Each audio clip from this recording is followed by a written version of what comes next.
Chapter 1070.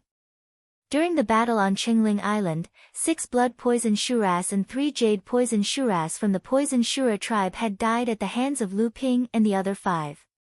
However, the essence of the poison Shura itself was highly toxic, and no one else was willing to collect this essence.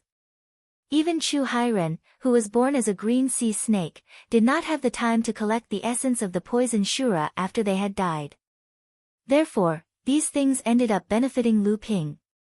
The liquid in the green stone pool, which was unclear whether it was the 1,000 poison serum or the 1,000 poison source liquid, was like an insatiable Tao Tai at that time.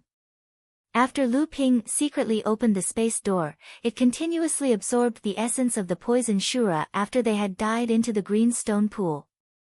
These days, Lu Ping had been busy with all sorts of things and had not thought about this matter. Previously, it was only because Chu Hairen had mentioned that the green sea snakes were already collecting many precious materials to refine the spiritual water spirit drawing elixir that he thought of the 1,000 Wonder Dew. However, when Lu Ping used his divine consciousness to check, he suddenly realized that the mass of 1,000 Wonder Dew in the green stone pool was even larger than when Lu Ping had first discovered it. Lu Ping roughly estimated that it was at least 4 to 5 portions of 1,000 Wonder Dew. Moreover, he saw that the 1,000 poison serum in the green stone pool was moving without any wind, and small whirlpools formed on the surface of the liquid. It was obvious that the 1,000 Wonder Dew was still condensing, and he did not know how many portions it would be able to condense in the end. "Brother Lu, what will make you agree to exchange the 1,000 poison serum with me?" After Qin Shijun had advanced to the mid-Dharma stage, all the third-generation adepts had felt the pressure. They knew that the second division between the third-generation adepts was just around the corner. Qin Shijun had already taken the first step, and the others naturally did not want Qin Shijun to take the lead, let alone someone as proud as Chu Haishan. Chu Haishan had long reached the peak of the early Dharma stage. If not for the fact that he wanted to take advantage of the opportunity of advancing to the mid-Dharma stage to successfully condense his second supreme power, he would have already passed the first lightning tribulation and condensed the mid-Dharma stage. Lu Ping smiled but didn't say anything. Chu Haishao pondered for a moment and said, "Brother Lu, you've hinted to me that what you want me to do is extremely difficult. But after all these days, I'm sure Brother Lu already knows my status in the Jade Sea Spirit Snake clan. Even Sister Hailan thinks that I can be of help. Is Brother Lu still not willing to tell me what it is?" Lu Ping had saved Chu Haishan and Chu Haishan in succession, and he also had the 1,000 poison serum that Chu Haishan urgently needed to condense his second supreme power to pass the first lightning tribulation. Now that Feather Laozu had clearly asked for his help in order to recover his cultivation, if Chu Haishan's guess was correct, the 1,000 poison serum would most likely fall into Lu Ping's hands as well. Not counting the last matter, from Chu Haishan's point of view, he had already owed Lu Ping favors on at least 4 matters. However, even so, Lu Ping still did not tell him what he wanted him to do. This could only mean that what Lu Ping wanted him to do was extremely difficult. Even so, as long as Lu Ping did not say anything, for people like Chu Haishan, this was something that would always make him feel extremely troubled. He did not want to owe favors. As soon as Chu Haishan's voice fell, he saw a small jade bottle being thrown out from Lu Ping's hand. He said, "Brother Chu, it's not that I don't trust you, but this is really not a small matter. Of course, this matter will not harm the interests of your clan. I will definitely find a suitable opportunity to tell you, Brother Chu." Chu Haishan caught the jade bottle in his hand and shook it gently. There was a sound of liquid sloshing inside. His heart skipped a beat, and a trace of joy appeared on his face. He said, "Brother Lu, this is..." Lu Ping nodded and said, "To be honest, even I don't know if the thing inside is the 1,000 poison serum you need." Chu Haishan opened the bottle and asked, "Is this the magical item that broke the poison Azura's innate magical power?" Lu Ping nodded and said, "Yes, it is." After Chu Haishan opened the bottle, he poured out a drop of golden liquid. It spun in his palm, and then seeped into his body through Chu Haishan's palm. Chu Haishan's face flashed with a hint of gold, and then his eyes suddenly opened. The joy on his face deepened, and he said, "It really is the 1,000 poison serum, and it's of the highest quality. Brother Lu, I'm afraid you've already refined many kinds of strange poisons into it, right?" Lu Ping smiled and said, "That's good. This jade bottle is a space container, and I don't know if the 1,000 poison serum inside is enough. However, when I got my hands on this item, it did contain a few famous poisons in the world of practice." Chu Haitian nodded and said, "It's enough, no wonder the quality is so high. With this item in hand, after this trade fair, I will attract my first lightning tribulation. As long as I successfully advance to the mid-dharma stage, it will be a piece of cake to condense my second innate magical power." Lu Ping smiled and said, "Then I must congratulate you in advance, Brother Chu. After you advance to the mid-dharma stage, your status among the green sea snakes will definitely increase. When that time comes, it will be even easier for me to ask for anything." This trade fair was a gathering organized by Qin Shijun and the others for the third-generation Dharma adepts. Although it was mainly for the exchange of information between the various sects, it was also for the exchange of information between the third-generation Dharma adepts of the human and demon races. At the same time, it also represented the sects and tribes that they belonged to. In the eyes of those who were interested, this gathering might be a preview for the future of the various sects and tribes of the East Sea. The location of the gathering was in the center of Phantom City, in an inn not far from the Phantom Palace. The inn was 3 stories high and was surrounded by a very good array. Today, the inn had been fully booked, and the trade fair was held on the 3rd floor. The human race had 1 holy land, 9 major sects, 25 medium-sized sects, and in addition to the large and small forces that had fallen in the secret territory, casual practitioners, and travelers, there were only 19 early Dharma adepts present. Among them, there were 12 third-generation Dharma adepts from the Crystal Palace and the 9 major sections. There were only 3 from the medium-sized sects, including Lu Ping. The remaining 4, other than Yuan Feixiang, were casual practitioners whose identities were unknown. The 3 major demon tribes and 12 tribes had nearly 17 third-generation elite adepts on the 5 islands of Phantom City. Among them, there were 8 from the 3 major tribes alone. The arrival of Lu Ping, Chu Haitian, and Chu Hairen immediately attracted the attention of most of the adepts. Qin Shijun personally welcomed them. Before he reached them, he laughed and said, "Brother Lu, Brother Chu, you two are late. You will be punished as usual." Of course. Yuan Feixiang seemed to have been talking to Qin Shijun earlier. The 2 of them had come out together. Hearing Qin Shijun's words, she smiled and said, "Brother Chu, you don't have to say much. You may not know this, but Brother Lu has always been known as the treasure boy in the North Sea. He is also a great alchemy master. If the 3 of you can't bring out a decent treasure today, we will not let it go." With the flattery of these 2, although many of the adepts present did not think much of Lu Ping, they did not want to disrespect Qin Shijun and Yuan Feixiang. With all kinds of thoughts, they all chimed in. In the Battle of Qingling Island, Lu Ping had shone brilliantly. At the gap in the matrix, he had joined forces with Qin Shijun and the other 5 to fight against the Asuras. The strength he had displayed was not inferior to any of them, and it had shaken the entire 5 islands. The impact on the other third-generation Dharma adepts was even more intense. One had to know that the 5 people who had fought against Lu Ping, excluding Lu Ping, were all people of high status. Not to mention Qin Shijun, Yuan Feixiang, who was the number 1 expert of the top aristocratic family, had a status similar to Qin Shijun's. Even the adepts of the large sects had to show enough respect in front of Yuan Feixiang. As for Kong Qianjun and the Flame Coffin, they were the top figures among the Kuan Fish and Fire Phoenix clans. As for Chu Haitian, there was no need to mention him. The status of the Green Sea Snakes in the Demon Clan was comparable to that of the Crystal Palace in the Human Clan. Before Qin Shijun had advanced to the mid-Dharma stage, he had been on par with him. He was also the legitimate son of the leader of the Green Sea Snakes, Chu Feiyu, and the grandson of the previous leader, Chunyang Laozu, Chu Fanyun. Compared to the status of these 5 people, Lu Ping's status was like the difference between clouds and mud.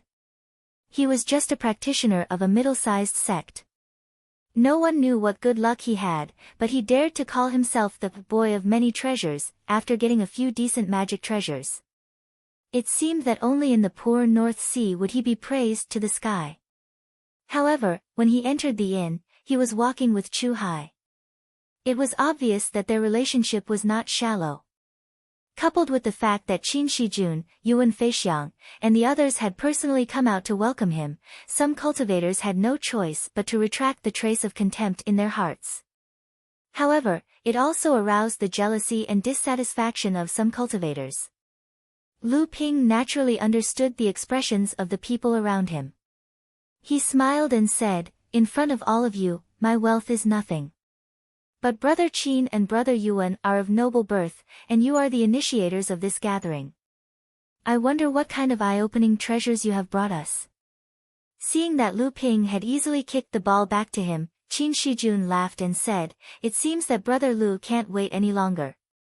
Since everyone has arrived, then let's not waste time and begin." Everyone responded and went to the 3rd floor of the inn. The 36 Dharma adepts sat casually on the 3rd floor, leaving only a display stand at the top. All the practitioners present had to come forward and display at least one treasure for trade. Everyone sat down, and the innkeeper led the servants to serve fragrant tea and spirit fruits. However, Yuan Feixiang was the first to walk up to the display stand. A spirit prohibition box slowly opened, and from time to time, flashes of blue lightning burst out from a fist-sized stone, immediately attracting the attention of many practitioners present. "I'll start first. This is a sky thunder strange stone from the collection of my Yuan family. It can also be considered a kind of natural treasure. It contains thunder and lightning, which is very beneficial to practitioners who practice thunder techniques. Let's use it to exchange for some top-grade spirit stones." Chapter 1071. The reason why the Yuan clan was able to become the #1 clan in the cultivation world, in addition to the powerful strength of the Yuan clan itself, the most important reason was the contribution of the Yuan clan's Peng bloodline to the cultivation world during the previous calamities of Mara, as well as the unique thunder magic power. The thunder magic power was the most destructive magic power to Mara among all the magic powers in the cultivation world, and the Yuan clan was the vanguard of the resistance against Mara during the previous calamities of Mara. The number of cultivators of the Yuan clan who had fallen in the previous calamities was unknown. It was precisely because during the previous calamities of Mara, the cultivators of the Yuan clan were all over the cultivation world to assist the human and demon races in resisting the invasion of Mara. Therefore, there was even a proverb in the cultivation world, "When Yuan comes, Mara comes." It sounded as if the calamities of Mara came with the footsteps of the Yuan clan. Even so, the Yuan clan had always been prosperous in the cultivation world by virtue of their Peng bloodline and their unique thunder magic power. Moreover, because of their contribution to the cultivation world during the previous calamities of Mara, they had won the common respect of both the human and demon races. Therefore, since the 7th patriarch opened the sky, the Yuan clan had firmly occupied the position of the #1 clan in the cultivation world. Whether it was in terms of strength or contribution to the cultivation world, they were worthy of this title. As the #1 person in the 7th patriarch, Peng Daoren was naturally an omnipotent existence. However, his most powerful magic power was undoubtedly the thunder magic power. Not to mention the famous #1 divine weapon when opening the sky, the 7 thunder treasures calabash. The reason why Peng Daoren was able to suppress Zhao Daoren and become the #1 person in the 7th patriarch was because of the thunder magic power displayed by the 7 thunder treasures calabash. Although in the cultivation world, except for the Yuan clan, which was known as the descendant of Peng Daoren, the other races could not practice the supreme thunder magic power, but the cultivators of the 2 races could still practice the great thunder magic power. It was just that the great thunder magic power often could not form a system of its own. It had to be attributed to the attribute of the cultivator's own cultivation method. For example, Lu Ping, who practiced the water attribute cultivation method, if he wanted to practice the thunder magic power, he could only condense the divine power seed of the Yin water divine lightning. Even so, the thunder magic power was still an extremely difficult magic power for ordinary cultivators to practice. If it was not for the help of the 7 thunder treasures calabash, Lu Ping would not have been able to condense the Yin water divine lightning into a great magic power so easily. Of course, the thunder magic power could also use other external forces to speed up the cultivation or reduce the cultivation difficulty. The Heaven Thunder Wondrous Stone was one of them, and it was one of the more outstanding treasures. Especially in the face of Mara's crisis, with a thunder magic power in hand, coupled with a treasure that was suitable for using the thunder magic power, the effect was often comparable to the power of a supreme magic power, but the difficulty was much easier than condensing a supreme magic power. Furthermore, even if a thunder magic power was not used to deal with Mara, when fighting with others, it would still be one of the most powerful of the great magic powers. Otherwise, how could the Yuan clan have been able to stand tall in the cultivation world for tens of thousands of years without falling? All these aside, just the Sky Thunder rare stone itself, with just a little bit of refinement, would be an incredible defensive treasure. When it was detonated during a battle, the power that it would unleash would be something that even a mid-Dharma adept would have to avoid. Therefore, when Yuan Feixiang displayed the Heaven Thunder Wondrous Stone on the display stage, it instantly attracted the exclamations of the dozens of Dharma adepts present. A practitioner suddenly asked loudly from below the stage, "Friend Yuan, such a treasure, are you really only using it to exchange for the best spirit stone?" Yuan Feixiang made a helpless gesture and said, "I am not an overseas practitioner after all, and the spirit stone mine of the 5 Phantom Islands is not for me to enjoy. I can only use this stone to exchange for some training supplies." Since the theft of the spirit stone mine of Yuanling Island had weakened the protective matrix of Chengling Island and was broken by Mara's army, the great practitioners of the human and demon clans in the Phantom Palace had made a decision, which was to excavate the spirit stone mine in a planned way and supply it directly to the practitioners of the various sects, in order to strengthen the cultivation and strength of the practitioners of the various sects, and to have more power to resist Mara's attack. And Yuan Feixiang and the other practitioners who did not belong to the 9 sects, the 25 forces, the 3 tribes, and the 12 tribes naturally did not have the right to enjoy the spirit stone supply. Other than the great practitioners of the Crystal Palace, the 9 sects, and the 3 tribes, there were probably very few people who knew that the Phantom Palace had to do this to balance the protective matrix of the 5 islands. Although the hidden danger caused by the theft of the spirit stone mine of Yuanling Island had been temporarily suppressed, it had not been eliminated. To fundamentally eliminate this hidden danger, the only way was to restore the balance between the 5 spirit stone mines. This was also the reason why during this period of time, except for the one on Yuanling Island, the other 4 spirit stone mines had reopened for mining. Of course, the Phantom Palace naturally would not explain this to the outside world. These things were verified by the jade slip left behind in Kong Wu's inheritance by Lu Ping. Then how many top-grade spirit stones does Brother Yuan want to exchange for it? You should know that there are many people here who want this Sky Thunder Fantastic Stone. Although the top-grade spirit stone is precious, the supply of the Phantom Palace has increased recently. I believe that everyone here has a few in their hands." Another Dharma adept said. At this time, Lu Ping was also determined to get this Sky Thunder Fantastic Stone. As for the top-grade spirit stones, what Lu Ping did not lack now was the top-grade spirit stones. After handing over the hundreds of top-grade spirit stones that had previously belonged to Jinling to Tiankong Laozu for safekeeping, Lu Ping now had more than 1,000 top-grade spirit stones on him.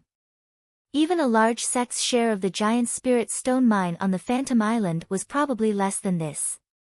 In the core space, the 7 treasures Thunder Calabash began to jump up and down the moment the Sky Thunder Fantastic Stone was taken out. Finally, it was pressed down by the Dharma power of the dragon, and then it calmed down. Yuan Feixiang smiled and said, "The reason why I took out this Sky Thunder Fantastic Stone is that in this dangerous time, I hope that this stone can help one of you to master a great thunder technique. It can also be used to defend against Mara's attack and increase our strength. In this case, this stone will be priced at 7 top-grade spirit stones." As soon as Yuan Feixiang called out the price, many of the adepts present shook their heads and gave up. Most of these adepts were individual cultivators or people from the 25 medium-sized sects or the 12 demon tribes. They might be able to take out 7 top-grade spirit stones, but after that, they would not have much left. To be honest, Yuan Feixiang's asking price was not high. After all, 7 top-grade spirit stones were only the price of a high-grade earth-level spirit item. To exchange it for a great power was not a high price. Alright, based on Brother Yuan's generosity, I will take this Sky Thunder Fantastic Stone for 8 top-grade spirit stones. The one who spoke was a Dharma Power Adept from the Guangfa sect, a large sect in the South Sea. "Brother Yu, don't you think it's too easy to exchange for this strange stone with only 8 spirit stones? It just so happens that I'm also quite interested in this strange stone. I'll take all 9. The one who spoke was a 3rd-generation disciple from the Talisman sect, another large sect in the South Sea. The Guangfa sect and the Talisman sect had always been at odds. The direct descendants of these two sects would undermine each other. Many of the adepts present, even those who did not know the inside story, understood after a while. "Ha, the two of you, this treasure is not for sale to the two of you. This lowly one is also very interested in this item. This lowly one offers 10 pieces. A practitioner in green said loudly. This practitioner was surrounded by demonic chi. Obviously, he was someone from the 12 tribes. As soon as this demonic clan practitioner's voice fell, many adepts began to clamor. In the eyes of the current adepts, the thunder magical power was undoubtedly a delicious piece of cake. In just a moment, the price of this strange stone had been raised to 13 top-grade spirit stones. Some adepts even asked Yuan Feixiang if he was willing to exchange it for other treasures, or to exchange other treasures for top-grade spirit stones. Unfortunately, Yuan Feixiang smiled and refused all of them. Only then did the bidding slightly calm down. 15 top-grade spirit stones. A bid made the adepts in the pavilion quiet down a little. When everyone looked over, it was the North Sea adept Lu Tianping who had recently risen to fame. Yuan Feixiang smiled and said, "Brother Lu is also interested in this thing. As far as I know, Brother Lu has already mastered a great thunder magical power. During the battle on Qingling Island, Brother Lu displayed the divine Yin water thunder to perfection. I am very impressed. A great thunder magical power that could be praised by the direct descendants of the Yuan clan was naturally not simple. It was at least the power of a natal great magical power. Among the natal great magical power, thunder magical power was generally difficult to condense. This also made the rumor that Lu Tianping had displayed his natal great magical power during the battle with Poison Azura much more believable. Many adepts inevitably looked down on Lu Tianping a little less. Although they looked down on him less, their jealousy did not necessarily lessen. In fact, it might even become more intense. Since Brother Lu has already condensed a thunder magical power, why are you still fighting with us for this sky thunder magical power? Lu Ping looked over and saw that it was a Dharma adept from the Honghai Pavilion of the South Sea. As soon as he said this, many adepts immediately chimed in. Lu Ping smiled slightly and did not say anything to explain. Everyone's clamor was just hoping that Lu Ping would give up bidding. Seeing that Lu Ping was ignoring them, they also felt bored. Only the Honghai Pavilion adept looked coldly at Lu Ping, but did not say anything else. In the end, the Sky Thunder magical power was bought by Lu Ping at the price of 15 top-grade spirit stones. If converted to ordinary spirit stones, it was equivalent to a huge amount of 15 million spirit stones. With the treasures that Yuan Feixiang had displayed at the beginning, it was destined that the treasures that the adepts brought out at this trade fair would not be inferior. Sure enough, The adepts who came up to the stage to trade next all displayed extremely precious treasures. Even someone as experienced as Lu Ping felt that it was an eye-opener. In particular, the adepts from the East Sea Demon clan displayed even more precious treasures. Many of them were even more precious than Lu Ping had ever heard of. Chapter 1072. Because Yuan Fei had used the Heavenly Thunder Wondrous Stone as a stepping stone, the quality of this trade fair was greatly improved. The following cultivators went on stage one after another, and although the treasures they displayed were not as good as the Heavenly Thunder Wondrous Stone, they were not too far off. As for the methods of exchange, there were even more diverse. Some auctioned directly with top-grade spirit stones, some bartered, and some used both. There were even auctions that used anonymous methods. Apart from the two parties involved, no one else knew what was being exchanged. Lu Ping had also found several items that interested him in the past few trades. He had tried to bid or barter for them, but in the end, the bids were either too high or the items he tried to trade weren't of interest to the other traders. Fortunately, although these treasures were tempting, they were not what Lu Ping urgently needed. Although it was a pity that he could not bid for them, it was just a pity. A piece of strange coral gold ore, weighing 23 kilograms, pure in quality, can be exchanged for 5 portions of Blood Demon Luo level spiritual essence. Of course, if fellow Taoists like this item, you can also increase the price, and naturally, the highest bidder will obtain it.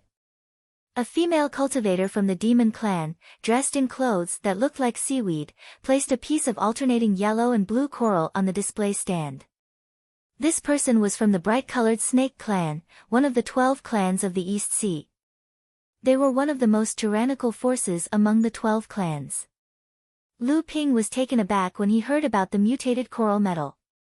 He had heard about the mutated coral metal from Chen Lian before. It was an extremely rare spiritual material, especially when used to forge some water-attributed mystic treasures. It could greatly enhance the quality of the mystic treasure.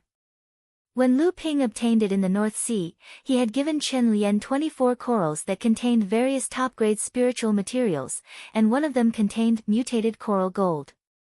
When Lu Ping was upgrading the Aquaslite sword, Chen Lian had refined a very small amount of exotic coral gold from the 24 corals into the Aquaslite sword. That was how the Aquaslite sword was upgraded to a spirit-nurturing level magic treasure. Chen Lian had once told Lu Ping that exotic coral gold was a special spiritual material that could be used to upgrade a spirit-nurturing treasure to a spirit treasure. Unfortunately, it was extremely rare in the cultivation world.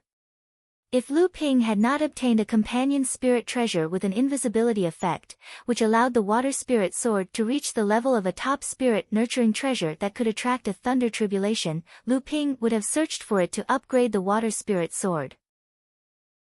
Although this piece of coral was just a coral exotic gold ore, even if it was pure in quality, it would be good enough to extract 2 to 3 grams of pure coral exotic gold from 23 kilograms of ore. But this 2 to 3 grams of coral exotic gold ore, although it did not need to be used on the Aquaslite sword now, if it was refined into the thin water-flowing sword, it would be enough for the pair of flying swords to reach the level of a top spirit-nurturing treasure. In the future, the possibility of attracting a thunder tribulation to become a spirit treasure would be greatly increased. Hua Dai Yi, are you kidding me? Although this coral exotic gold ore is rare, you know what this means.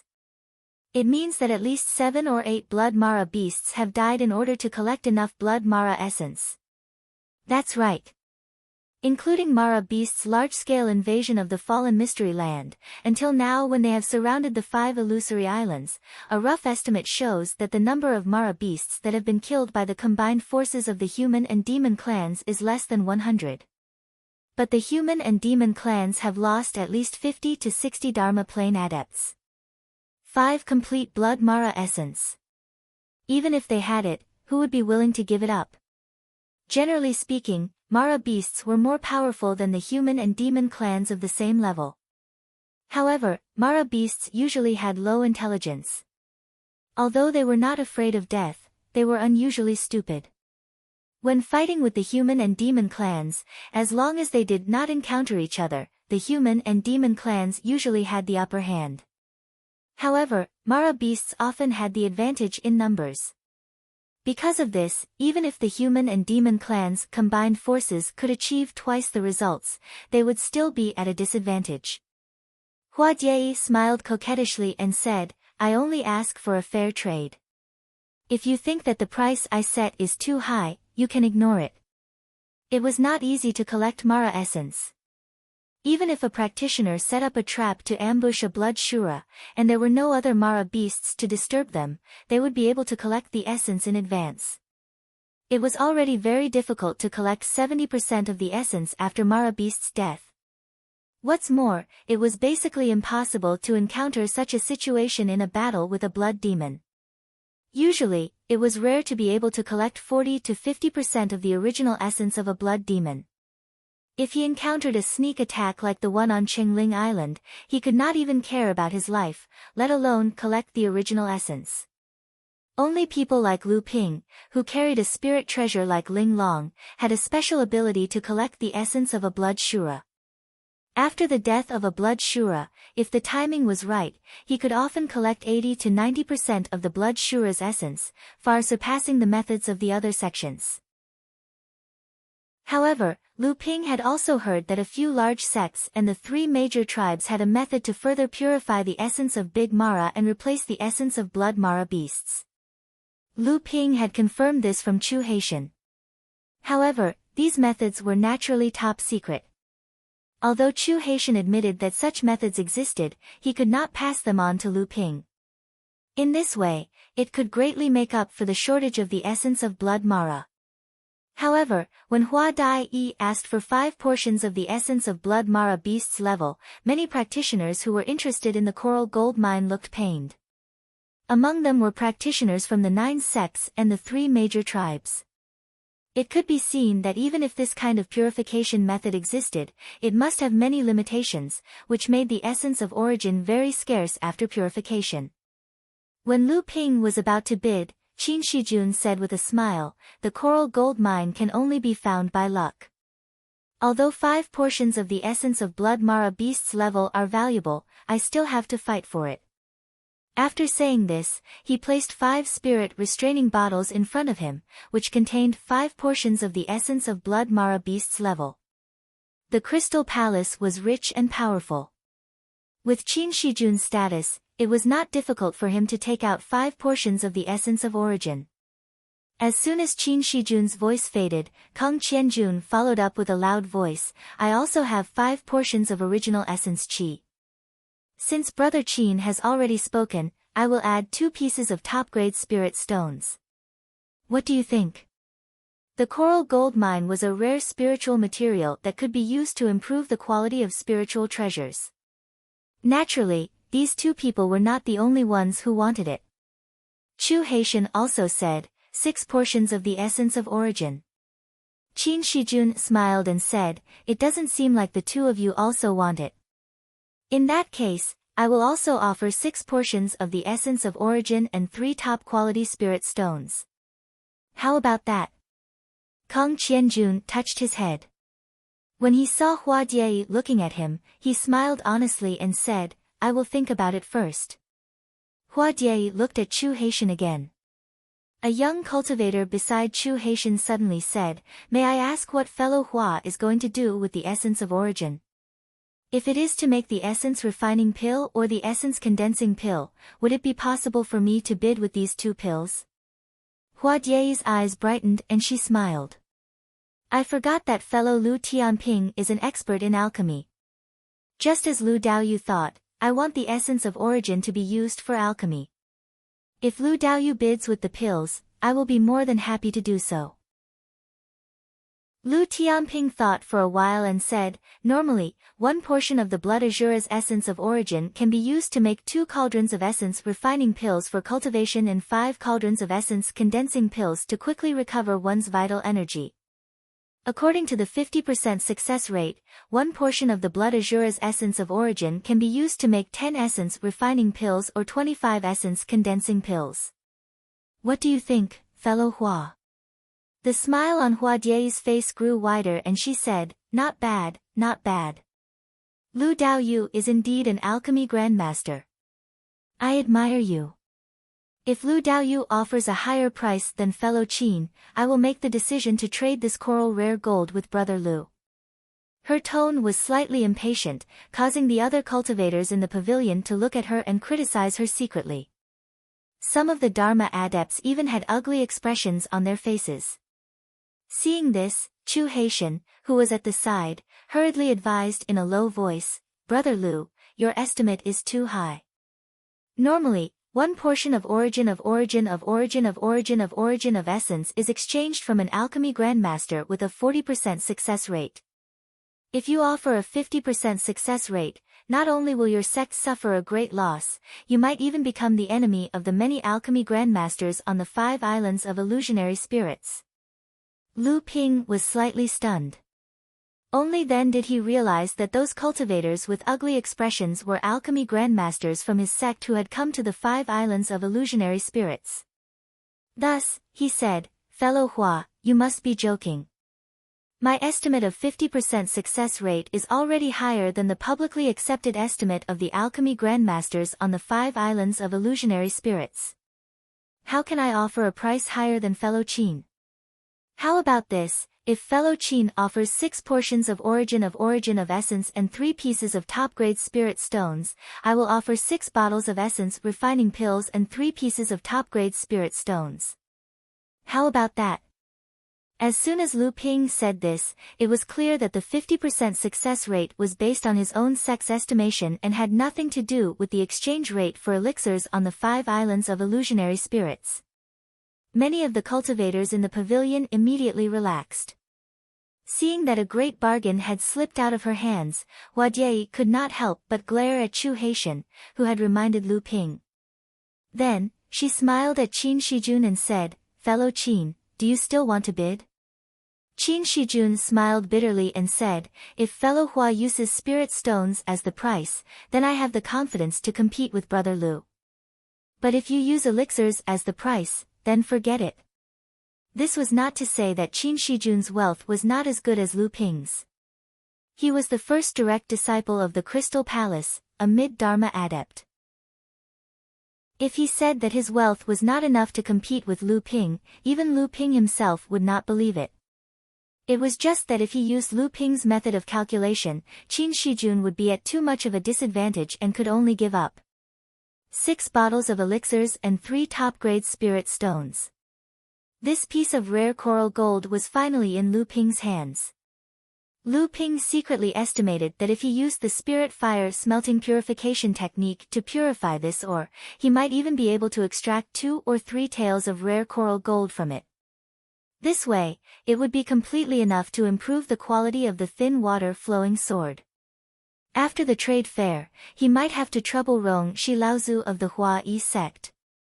As long as the quality of the thin water flowing sword was improved, the possibility of it surviving the thunder calamity and becoming a spirit treasure would increase greatly. Chapter 1073. In the world of cultivation, except for the 6 holy lands, almost all the large sects had risen during Mara's catastrophe, and gradually accumulated a rich heritage and survived to this day. In the long history of the cultivation world, most of the sects that had perished were also because they did not handle the great calamity of Mara properly. Under the attack of Mara, they were either directly destroyed, or suffered great damage to their vitality, gradually declining until they perished. Or they were struggling at death's door, clinging to the old and conservative. Therefore, whenever Mara's catastrophe came, although it was a disaster for the entire world of cultivation, for many sects, it was also an opportunity to break the old balance, take advantage of the situation, and reshuffle the cards to establish a new structure. And one of the most direct manifestations of this opportunity was the original essence after Mara's death, as well as the accompanying instruments, magic treasures, and even spirit treasures that were left behind. The original essence could replace spirit herbs, and in the hands of alchemists, it could be refined into elixirs that could enhance cultivation. Moreover, the effect was excellent, and the supply was far more abundant than spirit herbs. As long as one had the courage to risk life and death to kill Mara. As for the accompanying instruments, magic treasures, spirit treasures, and so on, although most of them would also disappear after Mara's death, there would always be some that were lucky enough to survive. When the number of Mara's deaths increased, these small probability events could often bring about a considerable number of drops. Therefore, when Mara's catastrophe came, it was often an excellent opportunity for the various sects to have sufficient resources for cultivation. Their cultivation would advance by leaps and bounds, and the number of magic treasures and spirit treasures would increase explosively. During this time, Lu Ping had collected a lot of original essence through the Linglong wine cauldron, and in the process of refining elixirs for others, he had also accumulated a lot. However, after deducting the supply for his own cultivation and the supply for the sect's disciples, there was not much left after the 6 bottles of Dharma-grade essence refining elixirs were sold. However, because of Lu Ping's bid for the rare coral gold this time, it reminded many cultivators.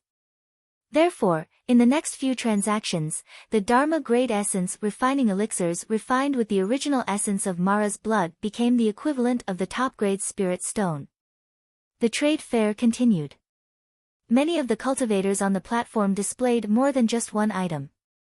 Additionally, the cultivators who had already gone on the platform could also go on stage to display their items again. Thus, although there were only around 30 cultivators from the human and Yao clans present, the trading process was extremely long. However, after Lu Ping won the bid for the rare coral gold, he rarely made any subsequent transactions. Most of the time, he just watched the various cultivators display their treasures below the stage.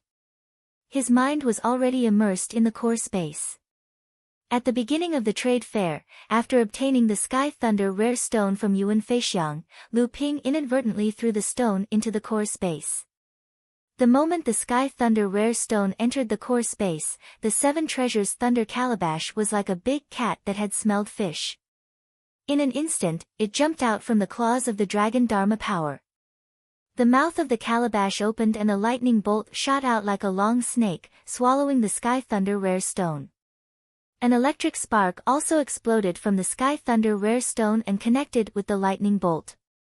The entire stone was instantly submerged in lightning. From afar, it looked as if it had been swallowed by the lightning bolt.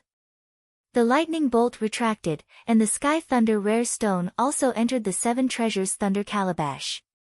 The entire thunder calabash trembled in the core space as if it was convulsing. Countless lightning bolts seeped out from the surface of the thunder calabash and continued to expand in the core space.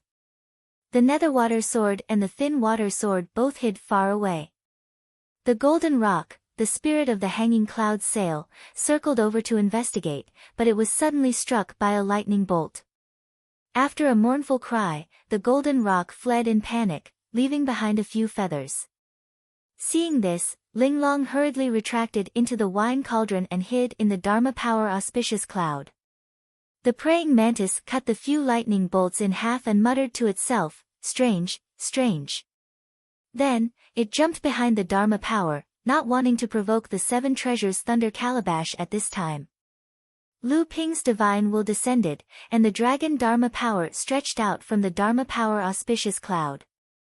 With a light touch, a Dharma power auspicious cloud flew out and condensed in the air, finally turning into a golden lotus, which corresponded with the 9th grade white jade lotus that the dragon Dharma power sat on.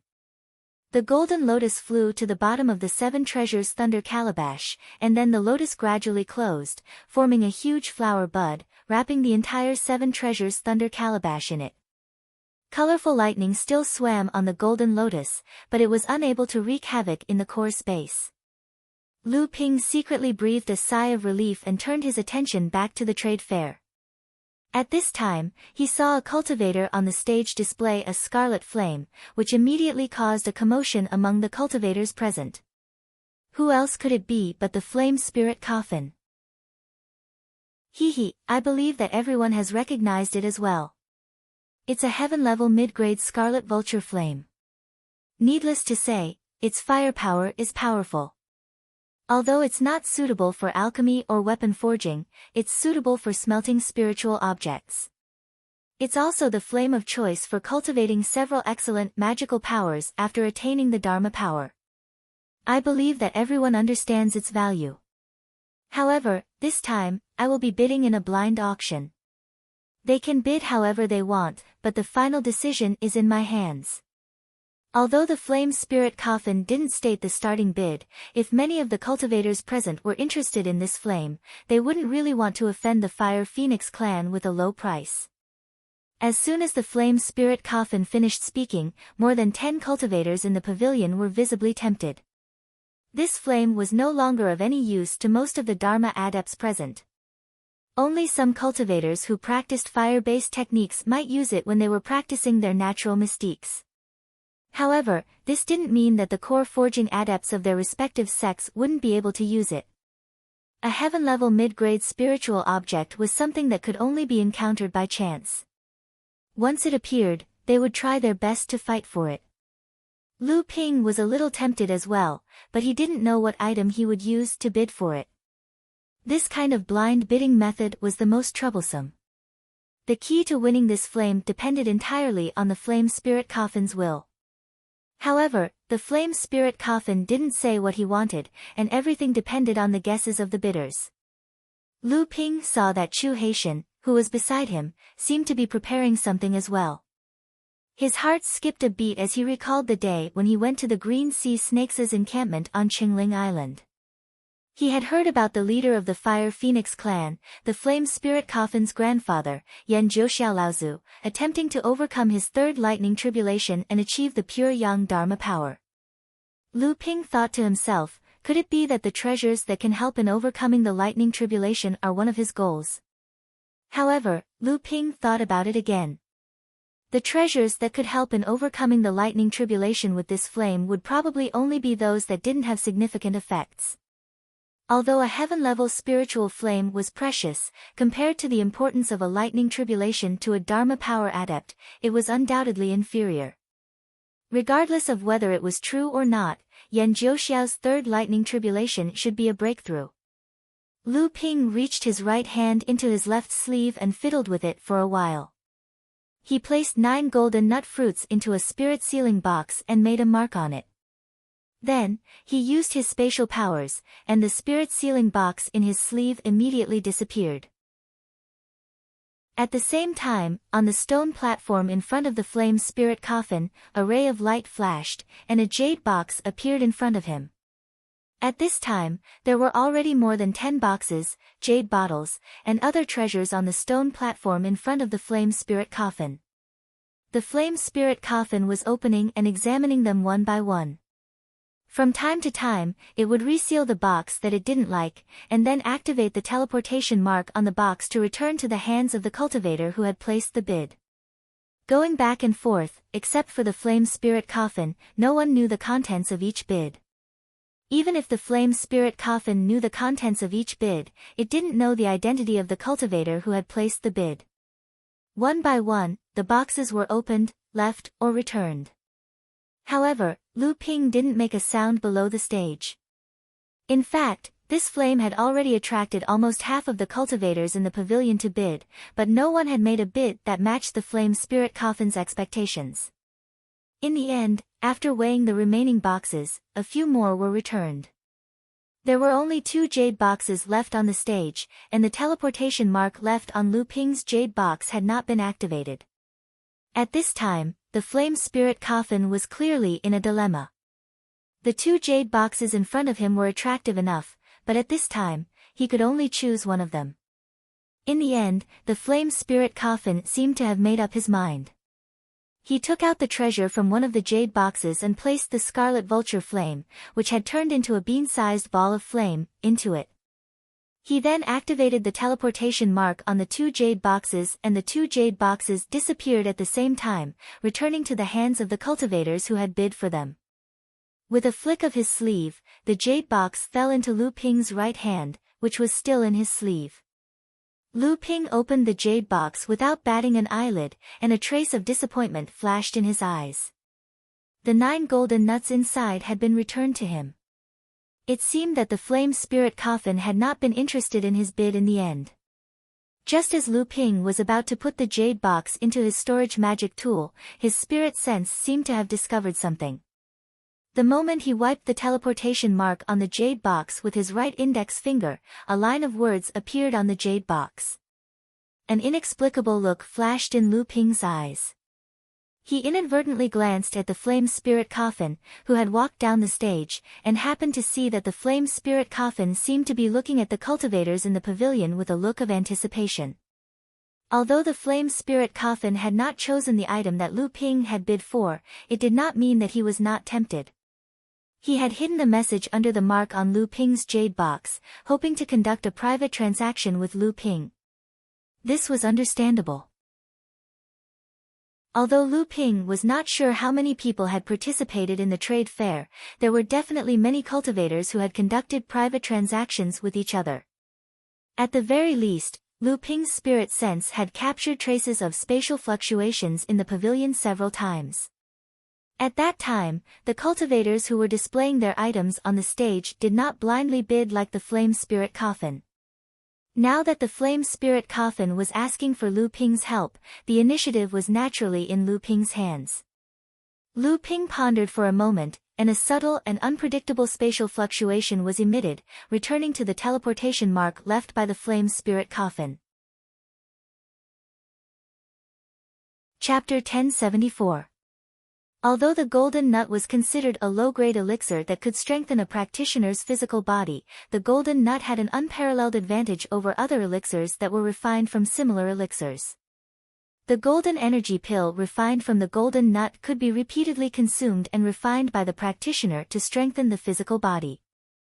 Although the effects were not as significant as the bone-forging pellets, azure wood, pure jade fruit, and blood skeleton flower that Lu Ping had consumed, when consumed in large quantities over a long period of time, the golden resilience pellets were still very attractive to Dharma adepts.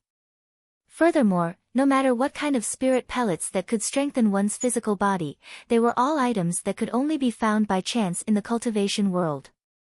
Lu Ping's golden nut tree had been in his possession for more than 100 years. With sufficient growth conditions and secret techniques, it had ripened twice and produced a total of 72 golden nuts. With Lu Ping's current physical body, although the golden energy pill was still of some use, it was negligible. Therefore, over the years, Lu Ping had accumulated dozens of golden nuts. The message that Lu Ping sent was directed to the flame coffin through a predetermined space mark. This prevented the flame coffin from confirming Lu Ping's identity through the fluctuations in space. The message that the flame coffin left behind was very simple. It hoped that it could use a mid-grade heaven-level fire seed to exchange for the 9 golden energy pills that Lu Ping had. Of course, Lu Ping's reply would not be easily agreed.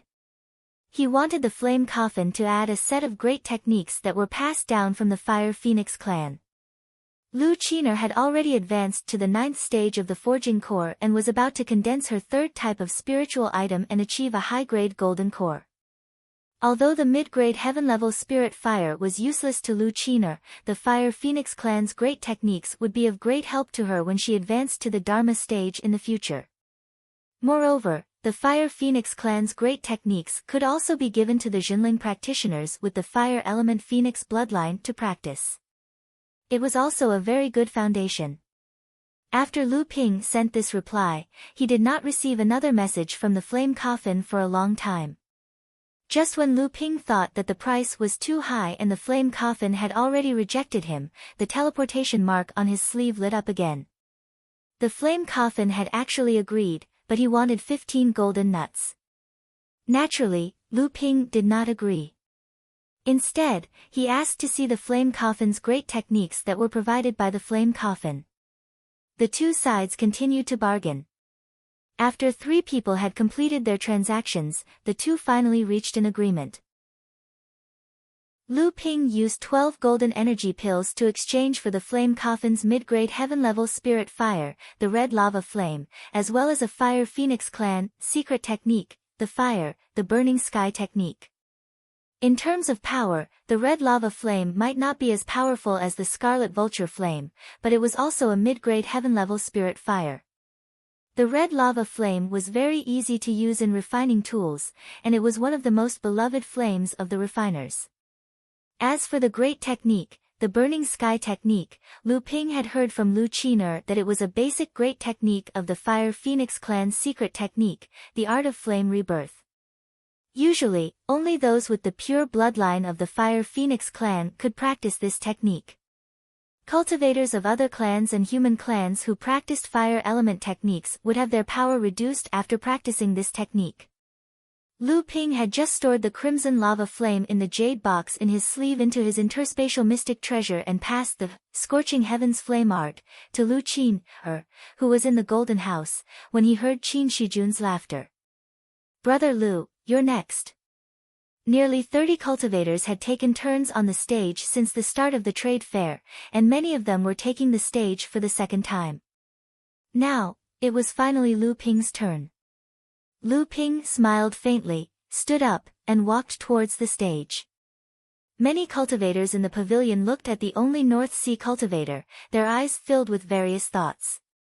They wanted to see if this person, who was touted as a sword immortal, would have any new treasures to show to them. Lu Ping's divine sense was very sharp.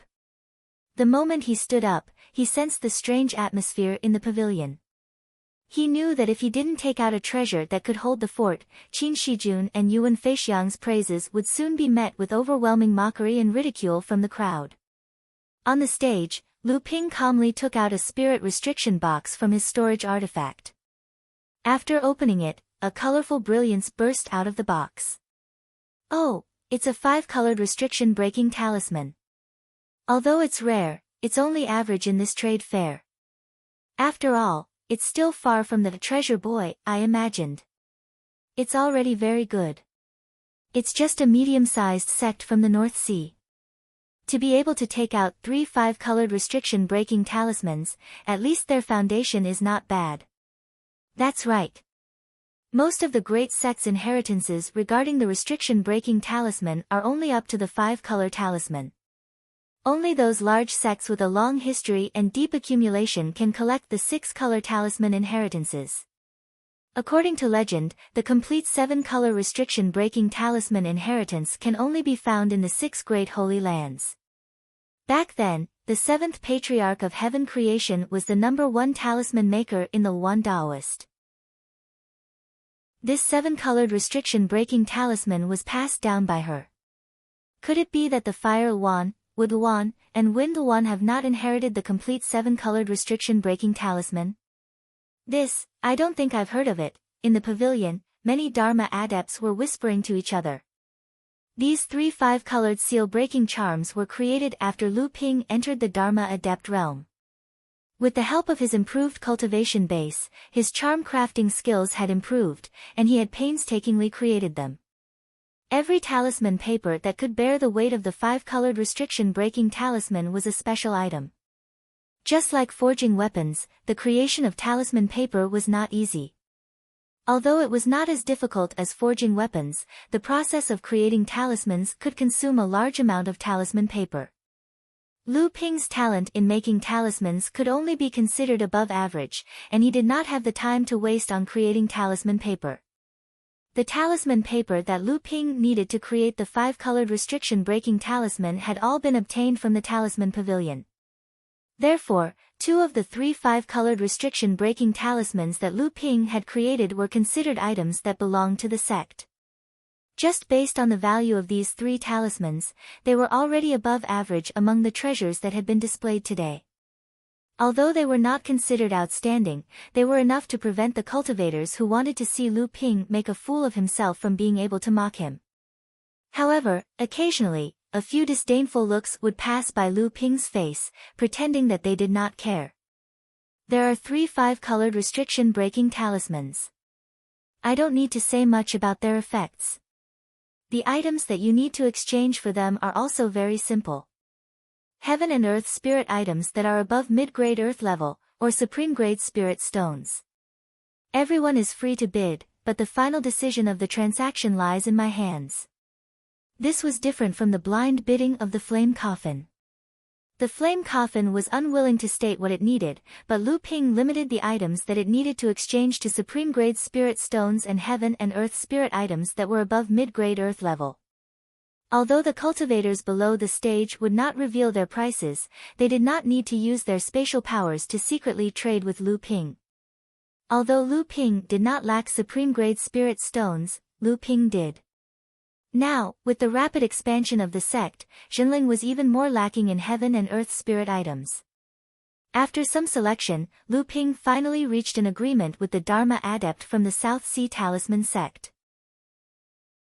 This cultivator, who had previously fought with the Guangfa sect's Yu cultivator, used a portion of supreme-grade spirit stones and several mid-grade earth-level spirit items to exchange for 3 5-colored restriction-breaking talismans from Lu Ping.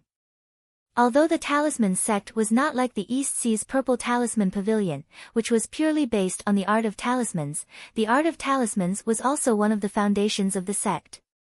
Logically speaking, as a large sect, they should not be so interested in talismans like the 5-colored restriction-breaking talismans. Could it be that this sect did not even have the inheritance of the 5-colored restriction-breaking talismans? Just as this thought flashed through Lu Ping's mind, he heard a sarcastic sneer. The Guangfa sect's Yu cultivator had indeed revealed the talisman sect's secret. Brother Xia, the dignified talisman sect has been a large sect for 3,000 years and is considered to be famous in the world of cultivation.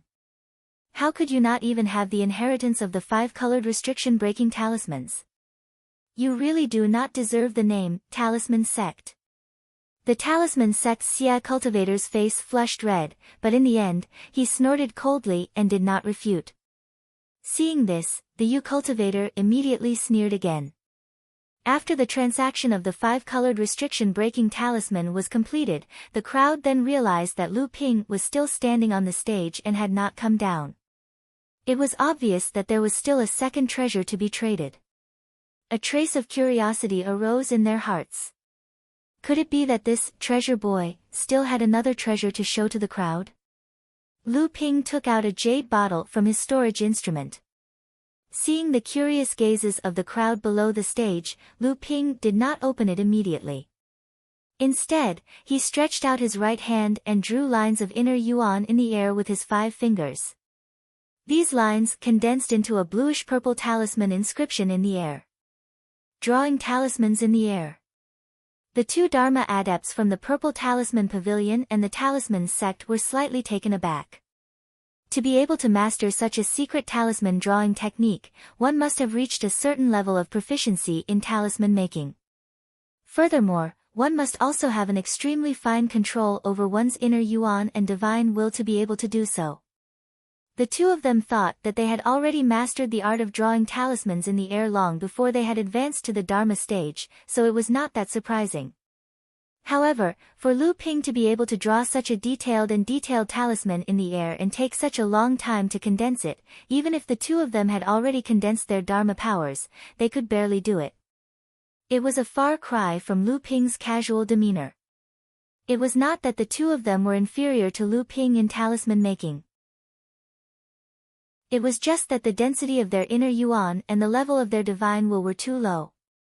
The 2 of them could immediately tell that the talisman Lu Ping had drawn in the air was a forbidden talisman. It could temporarily open up a space in the air and was usually used to display treasures that were not easily exposed to the outside world. A round, purple gold elixir rolled out of the jade bottle and into the space opened up by the forbidden talisman.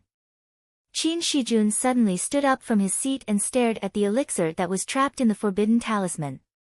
He cried out involuntarily, "A purple gold longevity elixir that can extend one's life by 30 years? Chapter 1075.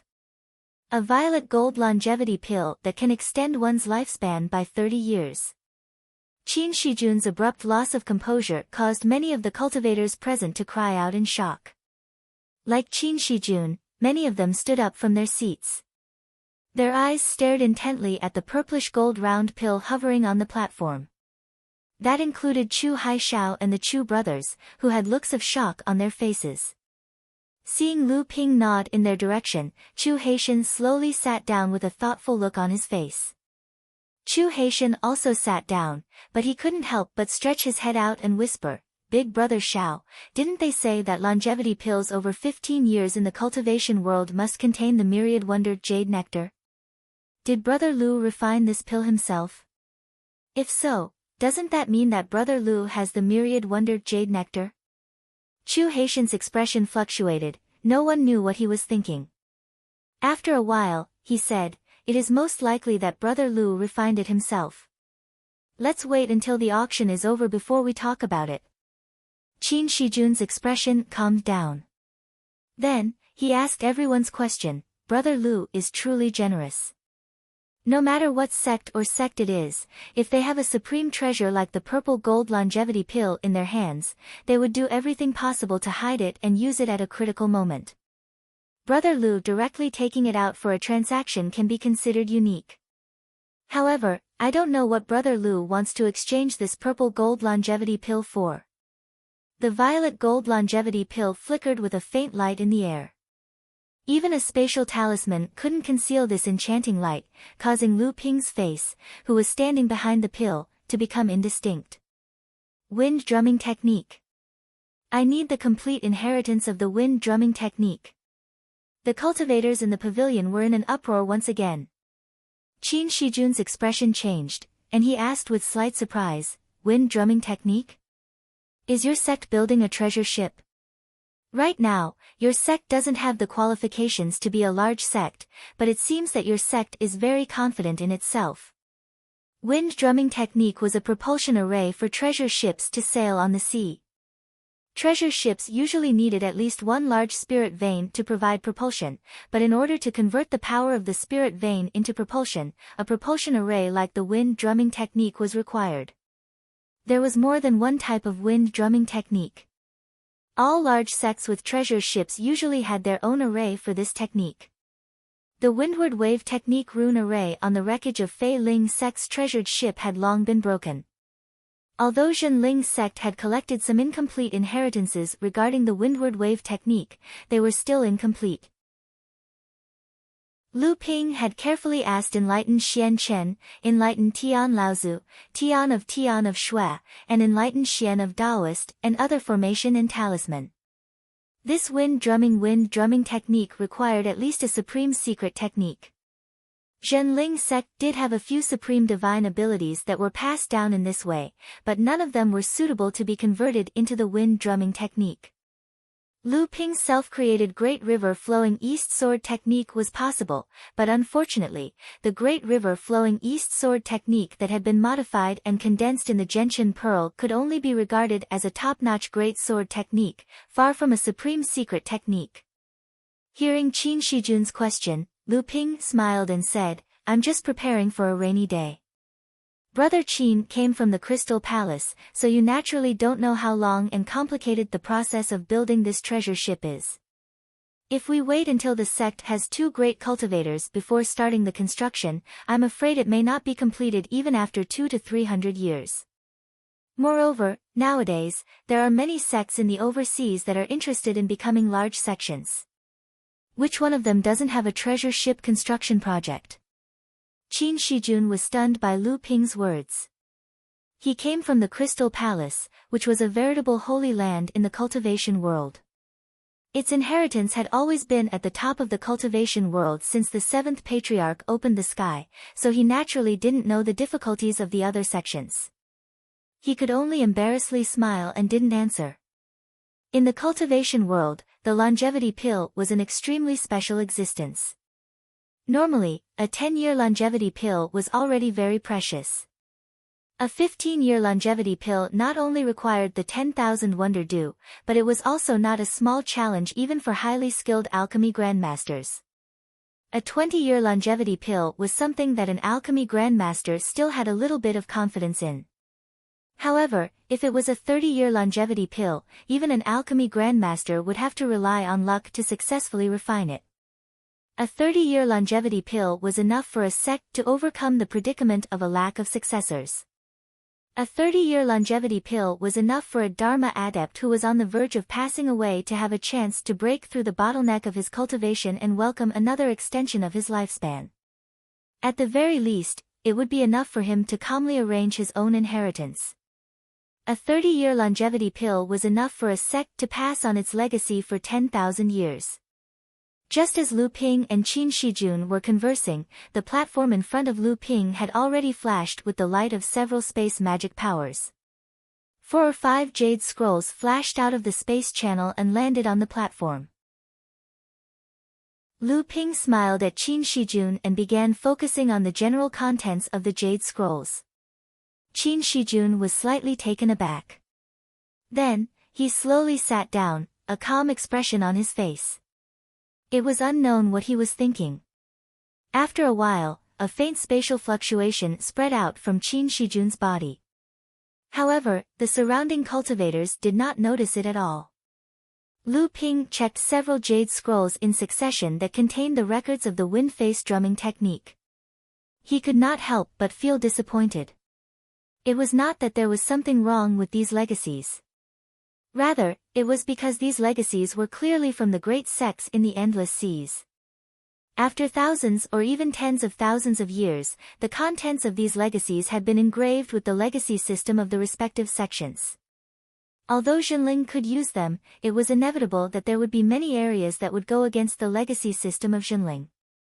Spending a great deal of effort to make changes was a small matter. However, he was worried that doing so would weaken or even affect the ability of the treasured ship. Suddenly, the space channel in front of the platform opened up once more and a purple-colored jade scroll fell into Lu Ping's hand. Lu Ping sensed something and he raised his head to look at Qin Shijun. He happened to see Qin Shijun giving a slight nod to Lu Ping. Lu Ping's heart gave a thump and his divine sense invaded the jade scroll to check its contents. A trace of shock flashed across his face, but he quickly recollected himself. Next, he returned all the other jade scrolls except for this one. Then, he placed the purple gold longevity pill into the jade essence bottle. Following the transmission imprint on the jade scroll, he sent the jade essence bottle over. Many of the cultivators in the audience who were interested in the purple gold longevity pill could not help but reveal looks of disappointment. Qin Shijun, who was not far away, revealed a faint smile at Lu Ping. As for Lu Ping, he had already calmly walked down the platform. Lu Ping held a jade scroll tightly in his hand. This jade scroll was naturally what Qin Shijun used to exchange for the purple gold longevity pill. A bluish-purple brilliance flashed in his hand, and the inheritance imprint and restriction on the scroll were all broken. The complete content of the windward drumming technique appeared in Lu Ping's mind. Indeed, the content of this inheritance had too many similarities with the inheritance system of Zephyr sect. This was simply the windward drumming technique that was inherited from Zephyr sect's treasure ship. The destruction of Zephyr sect was indeed inextricably linked to the Crystal Palace. When Zephyr sect was destroyed, its inheritance was scattered and obtained by many sects in the North Sea.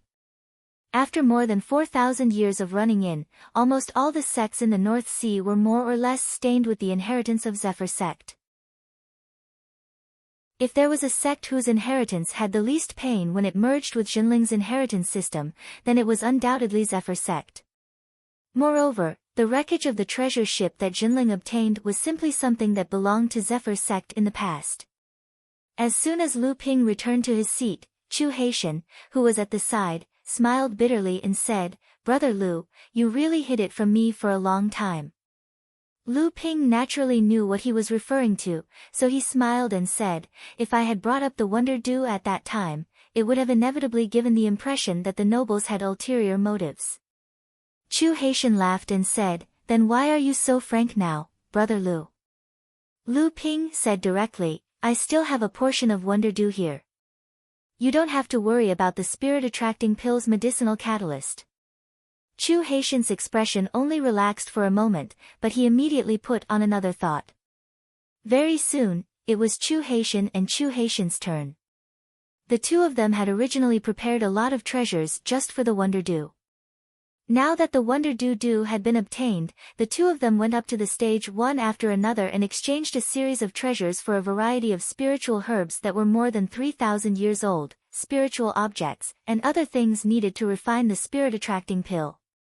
In order to confuse the public, they naturally mixed in a large number of other treasures. Although the two of them exchanged for a lot of items, the quality was undoubtedly inferior to the items displayed by the other cultivators in this trade fair. However, the two of them were born in the green sea snakes, so no one dared to question them. Even Qin Shijun was silent at the side at this time. Anyone with a discerning eye could tell that the two of them exchanged for a large number of rare spiritual herbs must have something to do with Chu Tianyu Laozu, who was seriously injured and whose cultivation was on the verge of collapse.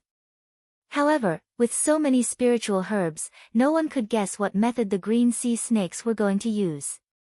Only the flame spirit coffin's expression was a little ugly at this time, and it frequently looked suspiciously at Lu Ping. The trade fair was still going on, and there was no lack of high-quality treasures on display. There were even many treasures that tempted Lu Ping. Unfortunately, Lu Ping tried to bid several times, but he was unable to obtain them. At the end of the trade fair, Qin Shijun set off the climax of the trade fair with a companion spiritual treasure. Unfortunately, this companion spiritual treasure was not suitable for Lu Ping. Lu Ping also tried to bid for it, but in the end, he still missed it. After the trade fair ended, the cultivators of the various sects left one after another. However, everything that happened at the trade fair quickly spread throughout the 5 Phantom Islands. Among them, the appearance of the purple gold longevity pill was undoubtedly the highlight of the entire trade fair. The name of alchemy grandmaster Lu Tianping once again resounded throughout the entire 5 Phantom Islands. 3 days later, the sky above Spirit Gathering Island was covered with dark clouds, and thunder rumbled. Under the witness of many Jinling disciples, a series of pale blue lightning bolts descended from the sky through the island's protective array, striking the void in front of Lu Ping, almost shattering the nearby space.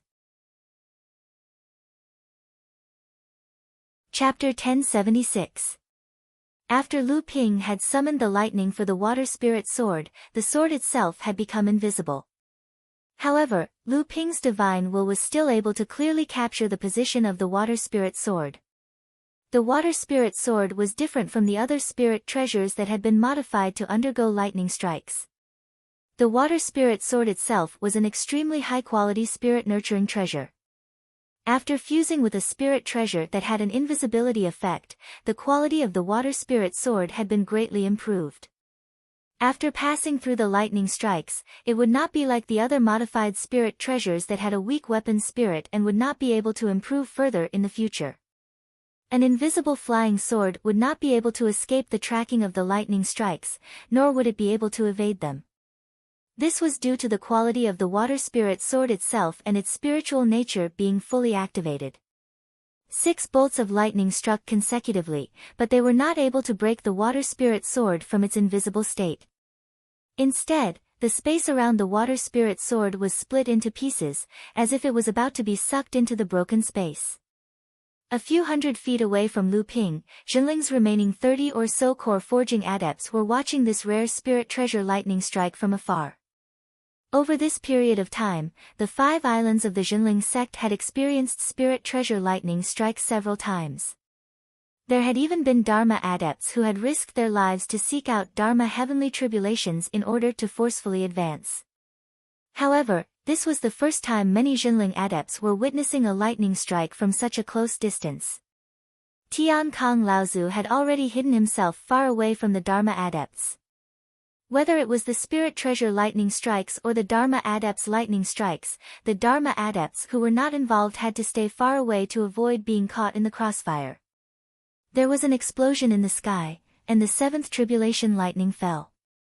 It was like a blue snake rushing down from the sky, swallowing the void.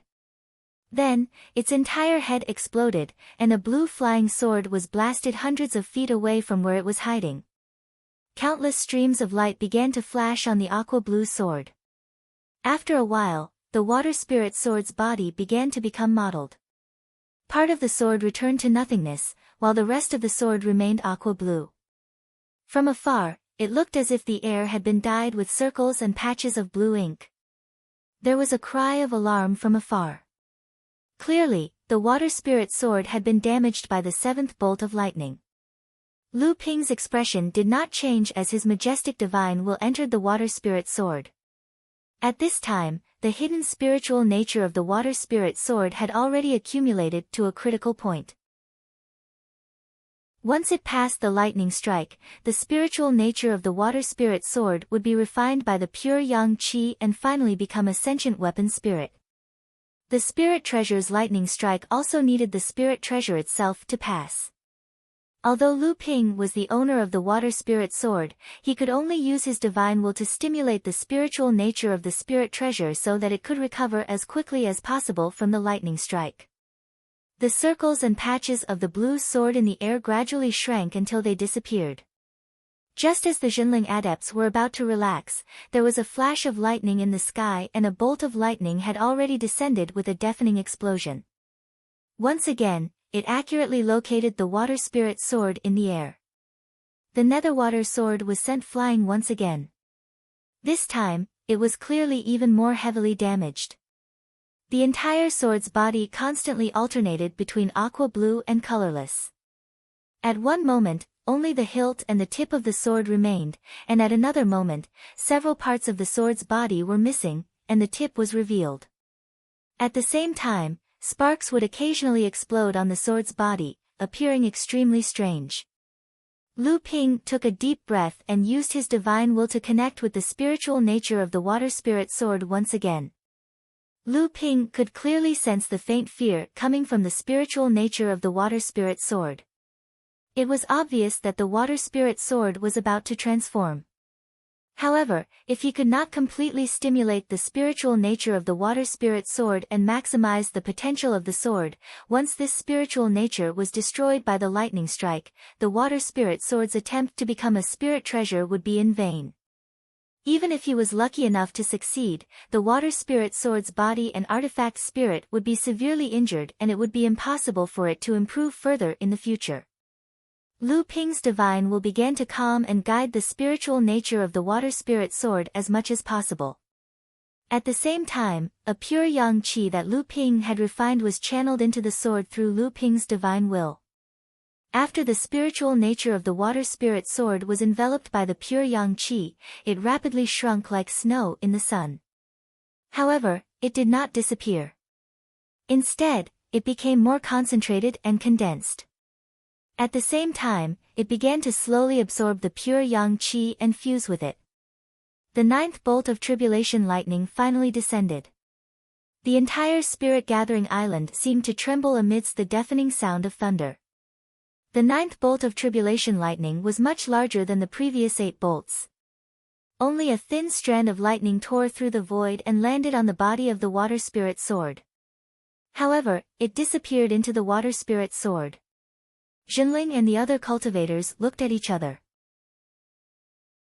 However, Lu Ping knew that the power of this lightning strike might not be too great for the water spirit sword.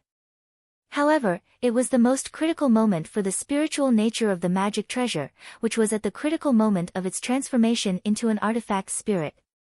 After this fine lightning entered the sword, it directly disintegrated the condensed spirituality. Rich pure yang qi exploded from the tribulation lightning, annihilating the spirituality of the magic treasure that had already dissipated in the sword. However, at this critical moment, the scattered spiritual nature was actually able to resist the invasion of the first yang qi.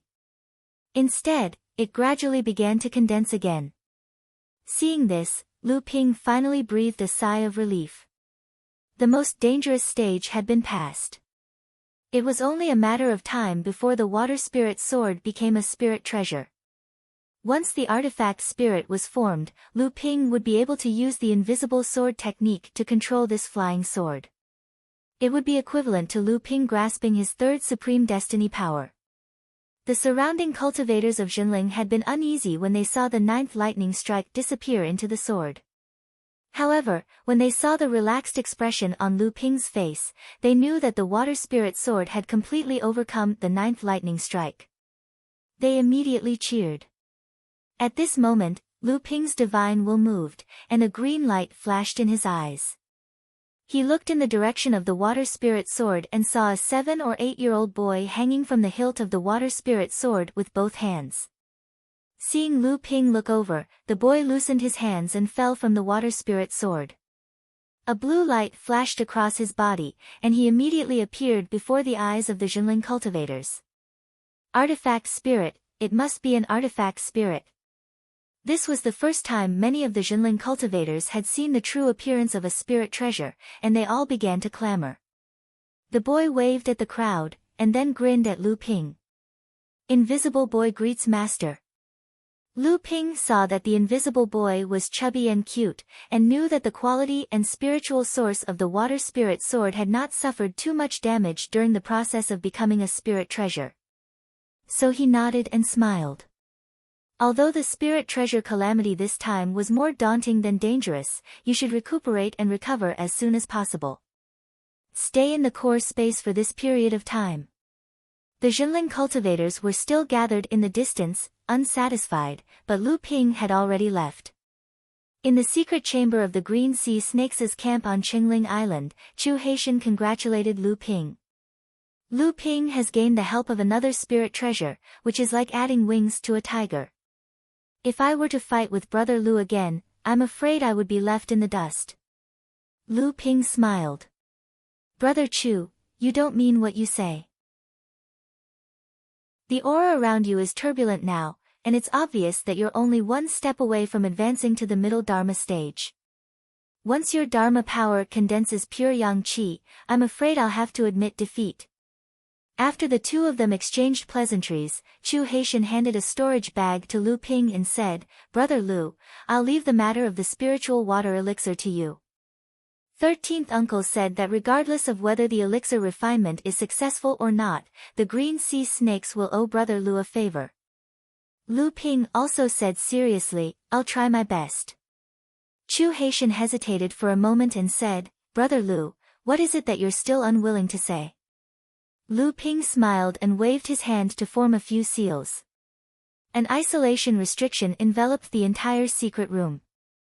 He then stretched his hand to open a space door, and 3 youths around the age of 14 or 15 walked out from the door.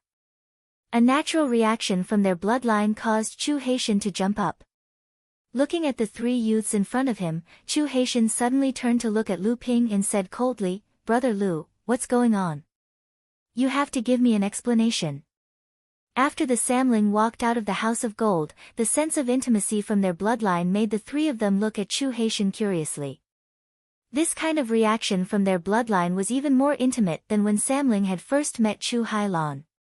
However, after seeing Chu Haitian's reaction, the Samling all stood behind Lu Ping. However, with regards to Chu Haitian's state, which was like a dormant volcano, Samling did not have the slightest hostility. Instead, they all made their stand clear. Lu Ping's expression was calm, as if he had already expected such a reaction from Chu Haitian. Seeing that Lu Ping was calm, Chu Haitian's divine sense had already circled around Samling's body. It seemed to be confirming Samling's identity, as well as investigating some other things. After a while, Chu Haitian seemed to have discovered something, and only then did he seem to calm down a little. At this time, Lu Ping opened his mouth and introduced, I personally hatched these 3 children with my own essential vitality. They are my adopted son and daughter, Lu Bai, Lu Hai, and Lu Ling, After saying that, Lu Ping turned back to Samling and said, Bai, Lu Hai, Ling, the 3 of you come and greet the senior cultivators of our clan. Chu Haitian calmly accepted the 3's greetings, and then said seriously, do the 3 of you know that in your bloodline flows the pure bloodline of the Green Sea Snake? You should all be surnamed Chu. After saying that, he stared at Lu Ping. However, Lu Ping remained calm, while the Samling behind him said in unison, we will follow our father's surname. Chu Haitian's face was cold, and he said to Lu Ping, Brother Lu, do you know what you are doing? You are secretly hiding the people of the Green Sea Snakes. As long as I give the order, Brother Lu will not be able to take a step out of Qingling Island today.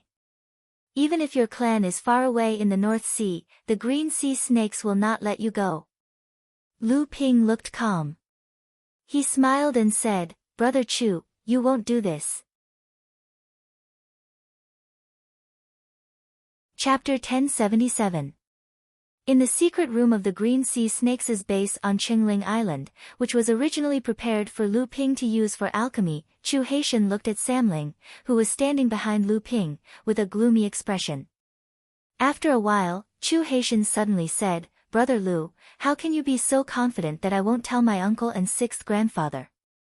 Lu Ping smiled and said, "Chu Hailan, you believe in Chu Hailan." Chu Haishao was taken aback. Lu Ping's answer was clearly out of his expectations. However, he quickly suppressed his anger and said coldly, "I thought you've guessed it. It's because you didn't place a divine sense seal on the three children." Lu Ping's answer surprised Chu Haishao. Chu Haishao's answer was out of his expectations, but he quickly suppressed his anger and said coldly, "I thought you've guessed it." Lu Ping could see that Chu Haitian was a little angry out of humiliation, so he said with a smile, "Brother Chu, please don't blame me. Maybe this is a little embarrassing for you, but I don't think it's difficult to talk about the matter between you and fellow Taoist Hailan. Besides, fellow Taoist Hailan has already mentioned the reason you mentioned before." Chu Haitian said coldly, "What do you know?" "She could have been anyone's fiancée, but it had to be my dead cousin." At this time, Lu Ping had already seen that he seemed to have oversimplified the matter between the two, so he didn't interrupt. Chu Haitian restrained his expression and looked at Samling, who was behind Lu Ping. He seemed to have thought of something and asked, "You want these three kids to become your followers and enter the secret place of inheritance of the Green Sea Snakes?" Lu Ping nodded and said, "Exactly. This is also fellow Taoist Hailan's intention. It seems that there has been such a precedent in your family." Chu Haitian said nothing. After a while, he turned to the Samling behind Lu Ping and said, "You three, come here." When Samling saw Lu Ping nod at them, he walked up to Chu Haitian and saw Chu Haitian stretch out his right hand in front of them. Samling seemed to have a telepathic connection. They each placed their palms on top of Chu Haitian's palms. A deep blue light immediately emerged from Chu Haitian's palms and slowly seeped upwards, dyeing Samling's palms blue. Both Chu Haitian and Samling closed their eyes. Chu Haitian looked calm, but Samling seemed to be enduring something.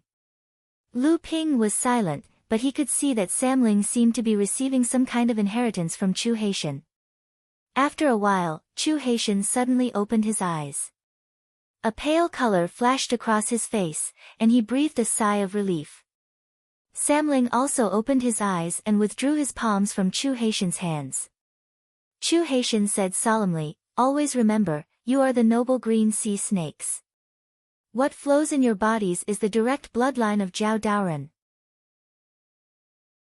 Chu Haitian paused and then said, "The things that you have just received are different, but they are all the secrets of the Green Sea Snakes.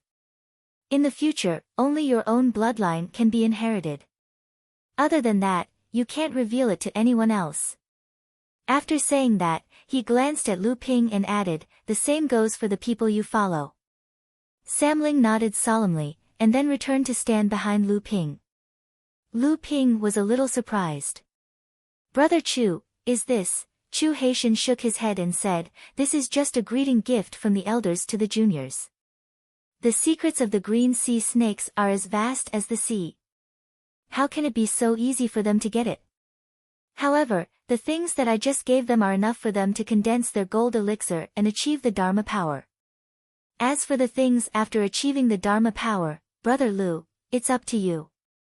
Seeing Lu Ping's surprised look, Chu Haitian laughed and said, "Brother Lu, you don't think that Sister Hailan asked me to come to you just to help these three little guys enter the secret inheritance place of the Green Sea Snakes, do you?" Although Lu Ping didn't answer, his expression clearly indicated that he was certain of his answer. "It's not that easy." Chu Haitian continued, "In fact, Sister Hailan's real purpose is probably the things that I can pass on to the three little guys so that she can buy you more time." "Time?" "Yes, it's time. So that Brother Lu, you have time to accumulate your own foundation so that you can pass the test of the Green Sea Snakes in the future." "Test?" Chu Haitian laughed and said, "Brother Lu, you can't be thinking that as long as our tribe recognizes the Samling's follower, you can take away the Samling who has entered the secret inheritance place. Naturally, Lu Ping would not have such a thought.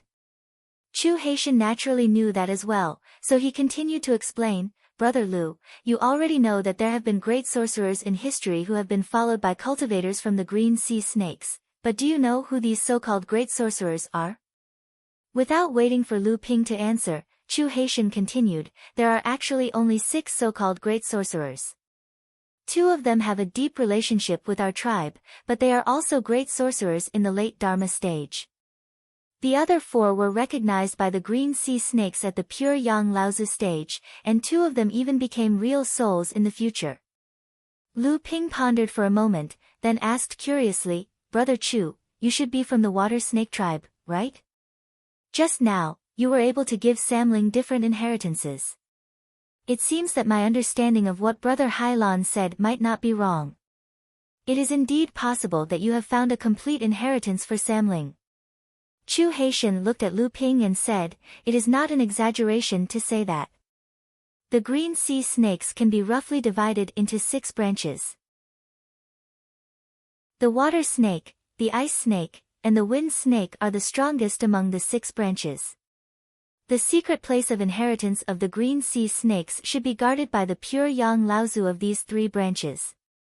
And my grandfather, the former chief of the green sea snakes, Chu Fanyun, is one of the pure Yang Laozu who guards the secret place of inheritance. And my father, Chu Feiyu, is the current chief of the green sea snakes. Chu Haitian got up and walked out of the secret chamber. At the same time, he said, Brother Lu, this is all I can help you with. According to what you said earlier, Samling's background may be related to the disaster caused by the flame coffin more than 100 years ago. But as for who their parents are, there are too many disciples of our tribe who have died at that time. There is no way to find out. I hope that Brother Lu can successfully refine the panacea.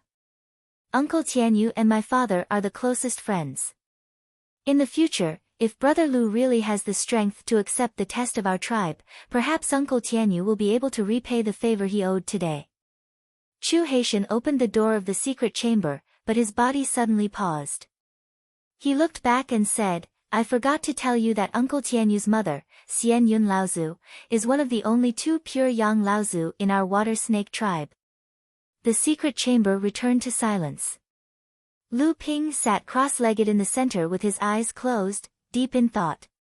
The Samling behind him looked at each other. Lu Bai opened her mouth carefully and said, Father. Lu Ping suddenly came to his senses. He turned around and said with a smile, all right, you don't have to worry about these things. Go back to the House of Gold first and experience the inheritance you received today. After the Samling entered the House of Gold, Lu Ping lit a pot of calming soul incense. No one knew what he was planning, or maybe he was trying to refine the spirit guiding pill to calm himself down. After a while, when Lu Ping opened his eyes again, his gaze was as calm as a bottomless lake. Lu Ping waved his hand, and the Na Chuan cauldron turned into a giant cauldron as tall as a person. When it landed on the ground, the whole secret chamber shook. He opened the storage bag that Chu Haitian had given him. Dozens of rare alchemy materials covered the entire floor of the secret chamber. Lu Ping drew out a stream of 10,000 wonder dew from the bottom of the bluestone pool in the House of Gold and poured it into the jade essence bottle. Lu Ping thought for a moment, and with a hook of his hand, an even bigger stream of 10,000 wonder dew fell into the Na Chuan cauldron. Since he was going to use spiritual water to refine the pill, he might as well use the 10,000 wonder dew. Although Lu Ping still had a heaven-high-grade spiritual vein essence milk, he thought that the spirit-guiding pill originally needed the 10,000 wonder dew as the main ingredient. If he used the 10,000 wonder dew as the spiritual water to refine the pill, he might be able to increase the success rate of the pill. After thinking about it, Lu Ping took out a jade essence bottle from his storage magic tool. He opened the bottle stopper, and a fragrance immediately broke through the monopoly of the soul-nourishing incense on the smell of the secret chamber. The bottle contained the purple crystal royal jelly. 3 days later, the rich pill fragrance could not even be confined in the secret chamber. It lingered over the entire station, alarming all the green sea snakes in the station. At the last moment of the pill's completion, the rich fragrance could not even envelop the station of the green sea snakes. It spread to the entire Qingling Island with the wind. In front of the central room of the green sea snake station, Chu Fuyu, Chu Tianyu, and Chu Yiyu were looking in the direction of the strong fragrance. It was the secret chamber where Lu Ping was refining the spirit water spirit guiding pill. Chu Fuyu Laozu suddenly turned his head and asked, "What do you think?" Chu Yiyu wrinkled his nose and said, "It looks like it's going to succeed." "It's not easy." Chu Fuyu smiled and said, "Are you talking about the person or the alchemy technique?" Chu Yiyu smiled and said, "Of course I'm talking about the person." Although the spirit water spirit guiding pill is rare, it was passed down by Jiao Laozu in the past. However, even if this person's alchemy technique is not as good as Yan Wujiu's, I'm afraid it's not far from it.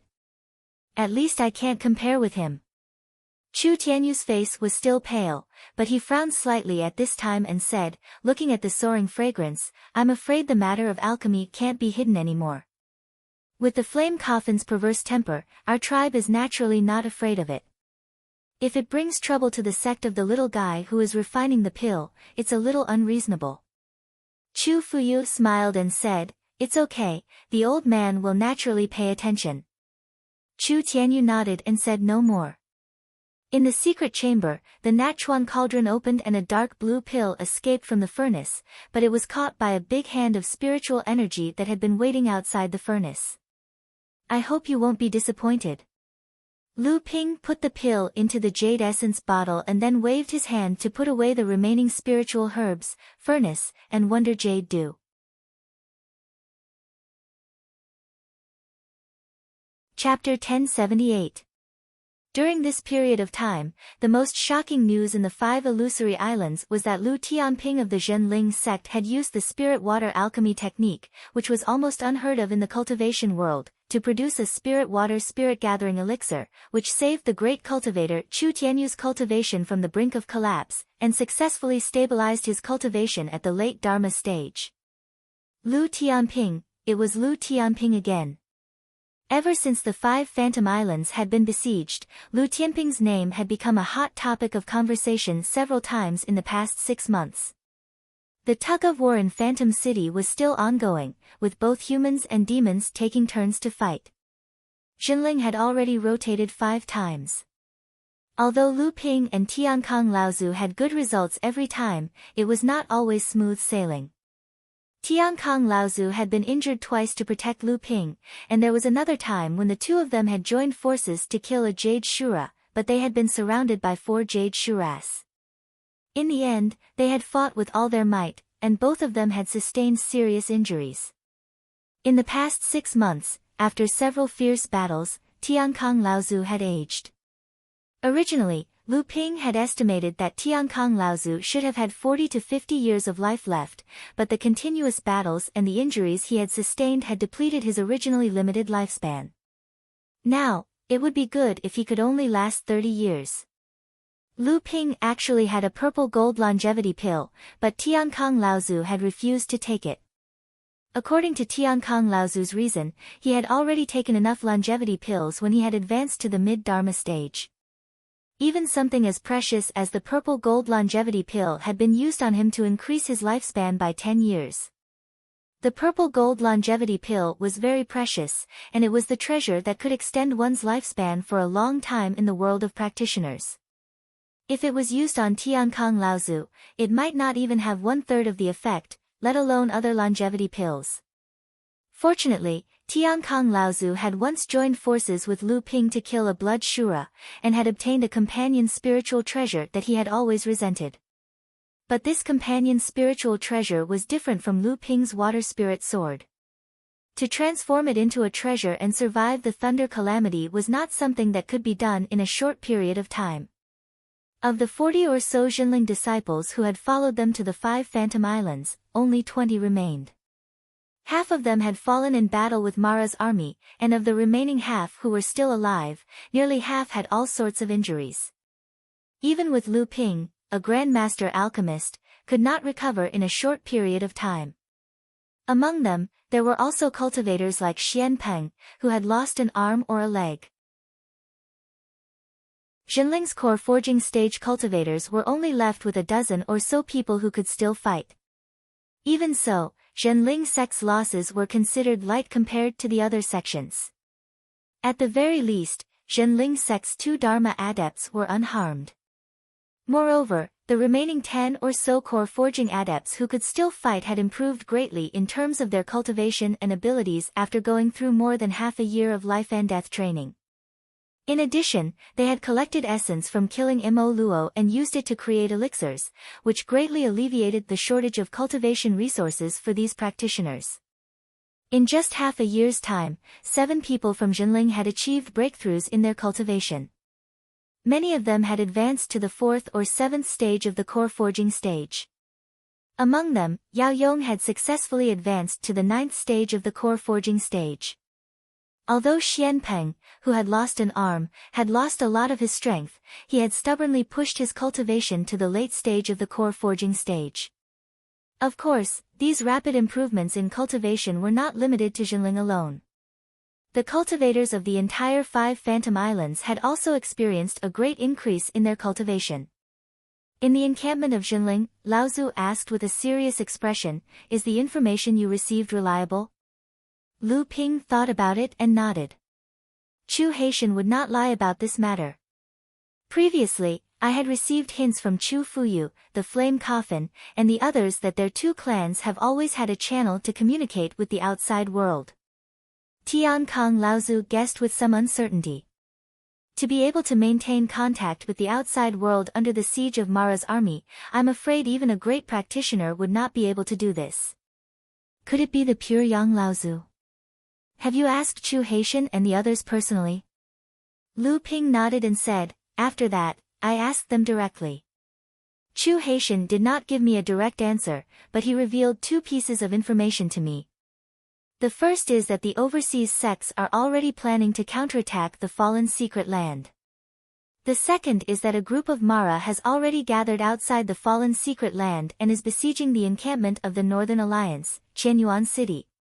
Tian Kong Laozu nodded thoughtfully and said, "It seems that whether it is the East Sea, the North Sea, or the South Sea, the disaster of Mara must have been alleviated to a certain extent.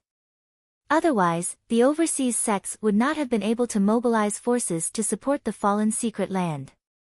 However, the siege of Qianyuan City is a little strange. After all, the Northern Alliance is a large sect in the East Sea, second only to the Crystal Palace. How could they be so easily besieged by Mara?" Lu Ping reminded him, "Elder, before this, Mara's army gathered to invade the fallen secret land. 1/3 of the Northern Alliance's territory was swept away, and several Dharma adepts perished. In this battle of Phantom City, Laozu was assassinated. The remaining Northern Alliance adepts originally had 1 mid-Dharma adept, 2 early Dharma adepts, and 3 Dharma adepts. But now, I heard that there is only 1 mid-Dharma adept who is severely injured. The other 2 early Dharma adepts died in battle while defending against Mara's attack. One of them was even a 3rd-generation elite adept of the Northern Alliance." Tian Kong Laozu was stunned and said, "Are you saying that the Northern Alliance will be abandoned by the Crystal Palace and the other major sects? This is somewhat impossible. You must know that the Northern Alliance has at least 2 great Dharma adepts. With thousands of years of history, it will not be so easy to destroy them." Lu Ping seemed to be troubled by this problem as well. After a while, Lu Ping suddenly said, "Perhaps this disaster of Mara is an opportunity for the various sections.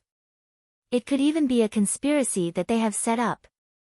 At the same time, in a secret place in Phantom City, Yuan Feixiang was sitting quietly in a secret room. Suddenly, Yuan Feixiang slowly opened her eyes and said to a place of nothingness, "Mr. has returned."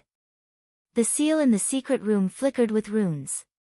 Gradually, some of the runes faded away, while others shone brighter and formed a temporary teleportation circle. If Lu Ping was here, he would certainly be shocked because the formation of this teleportation circle was almost the same as the one left by Kongwu Laozu in the Spirit Stone Mine on Yuanling Island. The teleportation circle flickered with white light, and Mr. Wen's figure appeared from the white light. He looked at Yuan Feixiang and said, "Greetings, young master. How is it? The seal has been blocked. The people of the Crystal Palace and Green Sea Snake shouldn't be able to find us. But, it's hard to say who is inside the heavenly wall of myriad poisons." Yuan Feixiang heaved a sigh of relief and said, "It doesn't matter. That person won't take action as long as we don't go too far inside the heavenly wall of myriad poisons. Moreover, he has never left the heavenly wall of myriad poisons. So, there shouldn't be any hidden dangers." Mr. Wen nodded and said, "This old servant has also received a piece of news. It seems that the overseas cultivators of the human and demon races have joined hands to launch a counterattack on the fallen secret domain." Yuan Feixiang didn't care about this. She smiled and said, "This is expected. The siege of the 5 Phantom Islands has lasted long enough. The overseas cultivators must have been relieved by the invasion of Mara's disaster.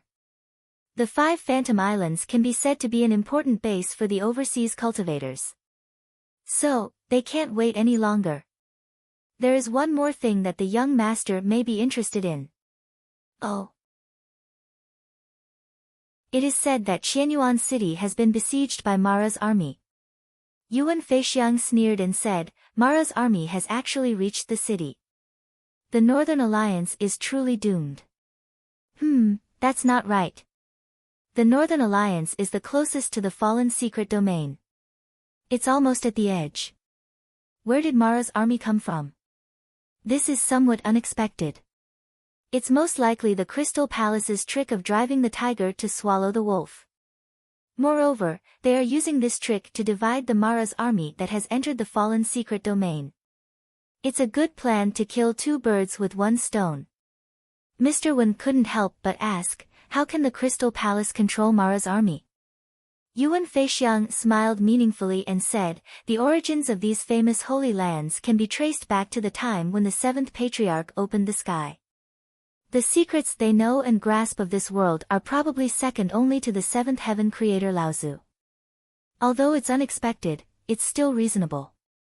Yuan Feixiang saw that Mr. Wen was still standing in the secret room and asked, "Is there anything else, Mr. Wen?"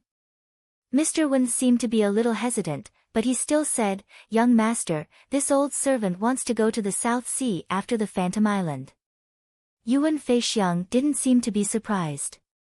She said, "It seems that Mr. Wen is still thinking about the Kongming sex treasures. The Kongming sex formations have evolved to the pinnacle. This old servant has been studying formations all his life. But, I've only obtained some superficial knowledge from the Kongming sect. And, I'm already at my current level. I'll regret it for the rest of my life if I don't go to the Kongming Sea." Yuan Feixiang pondered for a moment and said, "Very well."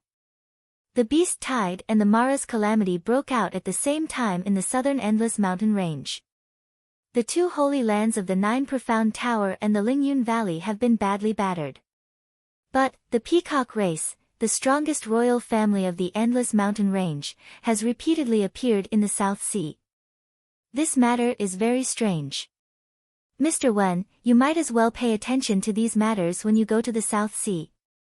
A trace of gratitude appeared on Mr. Wen's face, but he was still a little worried. He said, "Young master has gained a lot from this overseas trip. Once this old servant leaves, young master will be alone. It would be better for you to return to the Middle Earth as soon as possible."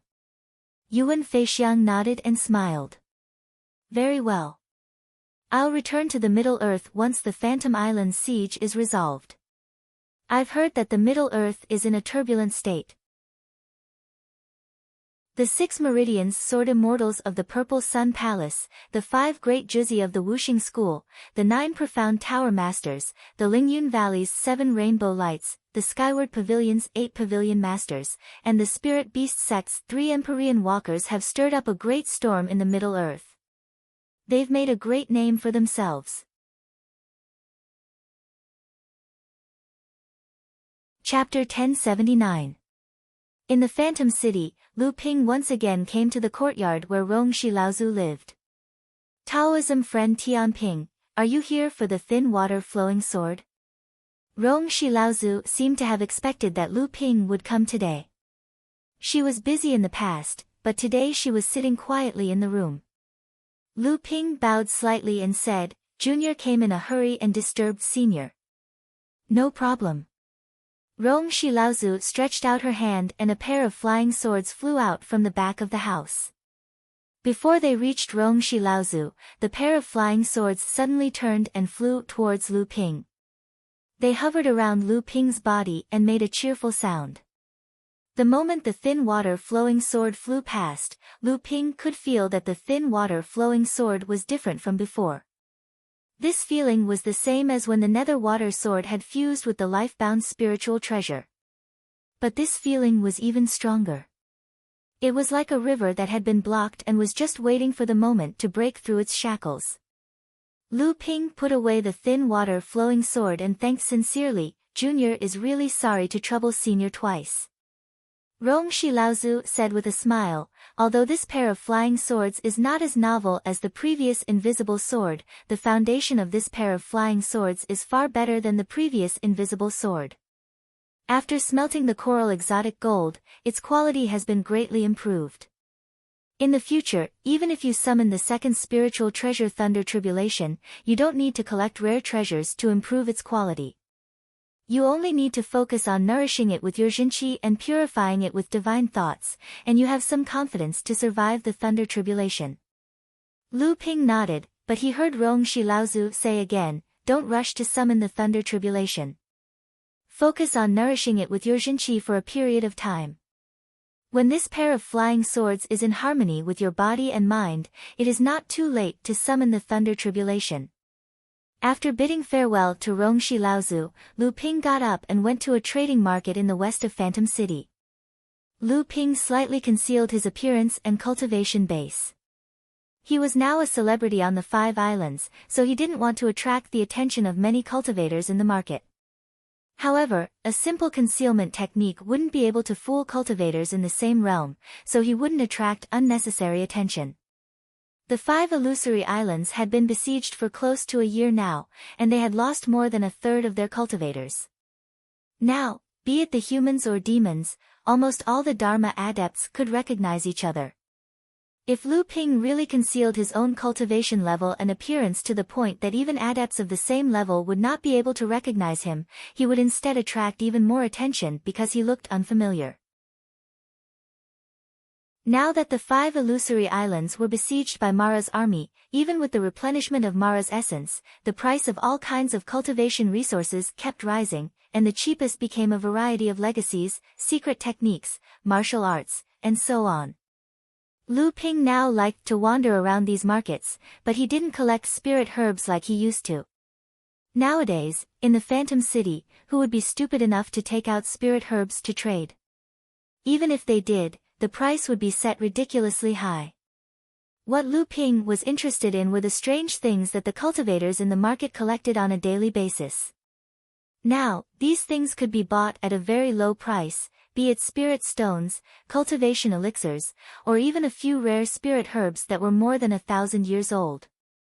Spirit stones and elixirs were not things that Lu Ping lacked, but for others, they were urgently needed. Therefore, now was the best time to trade for all kinds of treasures in the market. In fact, when Lu Ping had been to this market several times before, he had traded for a few very good elixir recipes. Among them, there was even a Dharma-level elixir recipe inheritance that Lu Ping had never seen before. According to Lu Ping's calculations, its effect should be considered the best of the Dharma-level elixirs, and the price was only 1 top-grade spirit stone. Lu Ping walked casually in the market, and at the same time, he glanced at the items placed on both sides for trading. He often glanced at them, and he rarely stopped to take a closer look. However, the arrival of Lu Ping still attracted the attention of many cultivators in the market. Before, Lu Ping seemed to be very ostentatious in the market several times, but each time, the items that caught his eye were quite valuable. Obviously, as long as they could catch his eye, Lu Ping would not be too calculative with these core forging cultivators.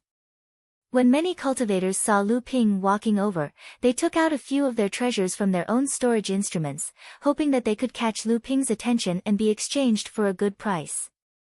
However, it was extremely difficult to catch Lu Ping's eye. At this moment, Lu Ping saw a middle-aged cultivator sitting on a stone platform not far away. There were dozens of items placed in front of him. Although each item was not considered precious, it was still useful. A trace of surprise flashed across Lu Ping's face.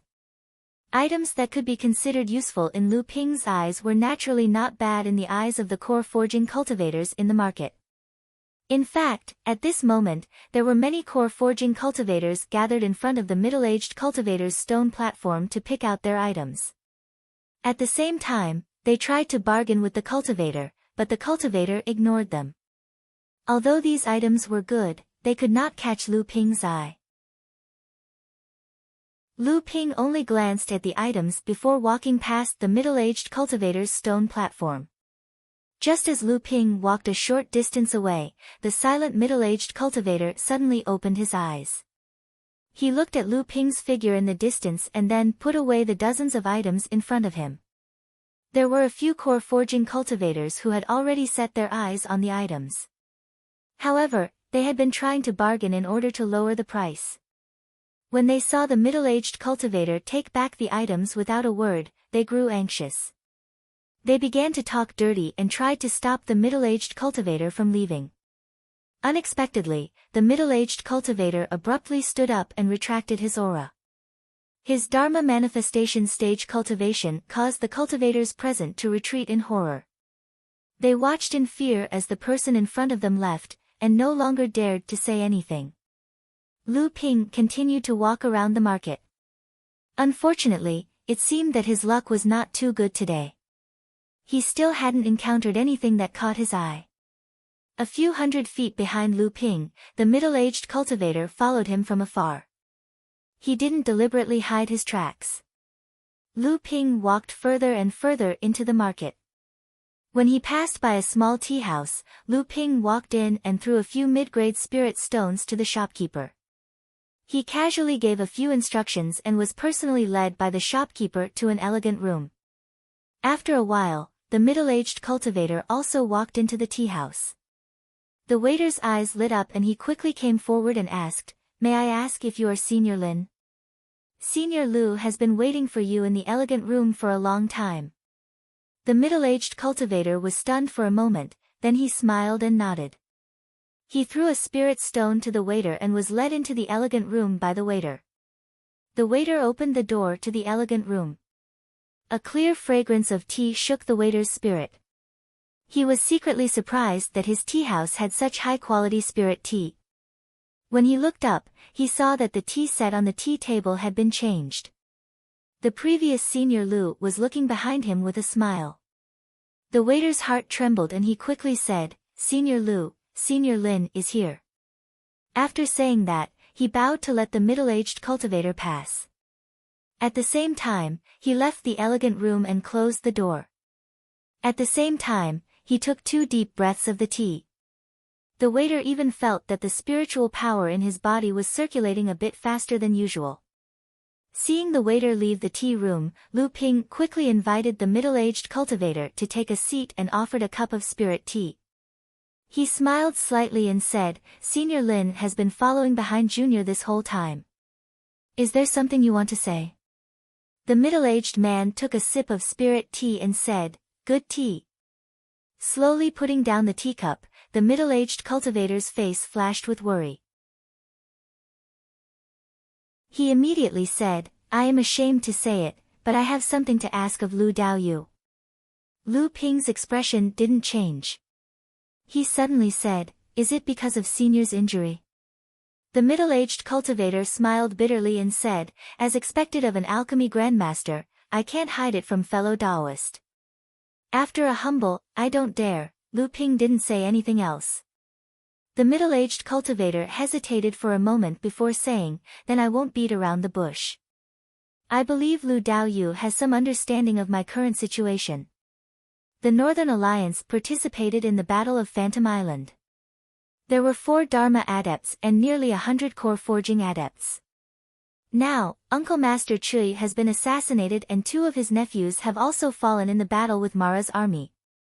The remaining disciples are either dead or scattered. I am the only one left, but I am also seriously injured. I believe fellow Dao Yu has some understanding of these matters. Lu Ping nodded and didn't say anything.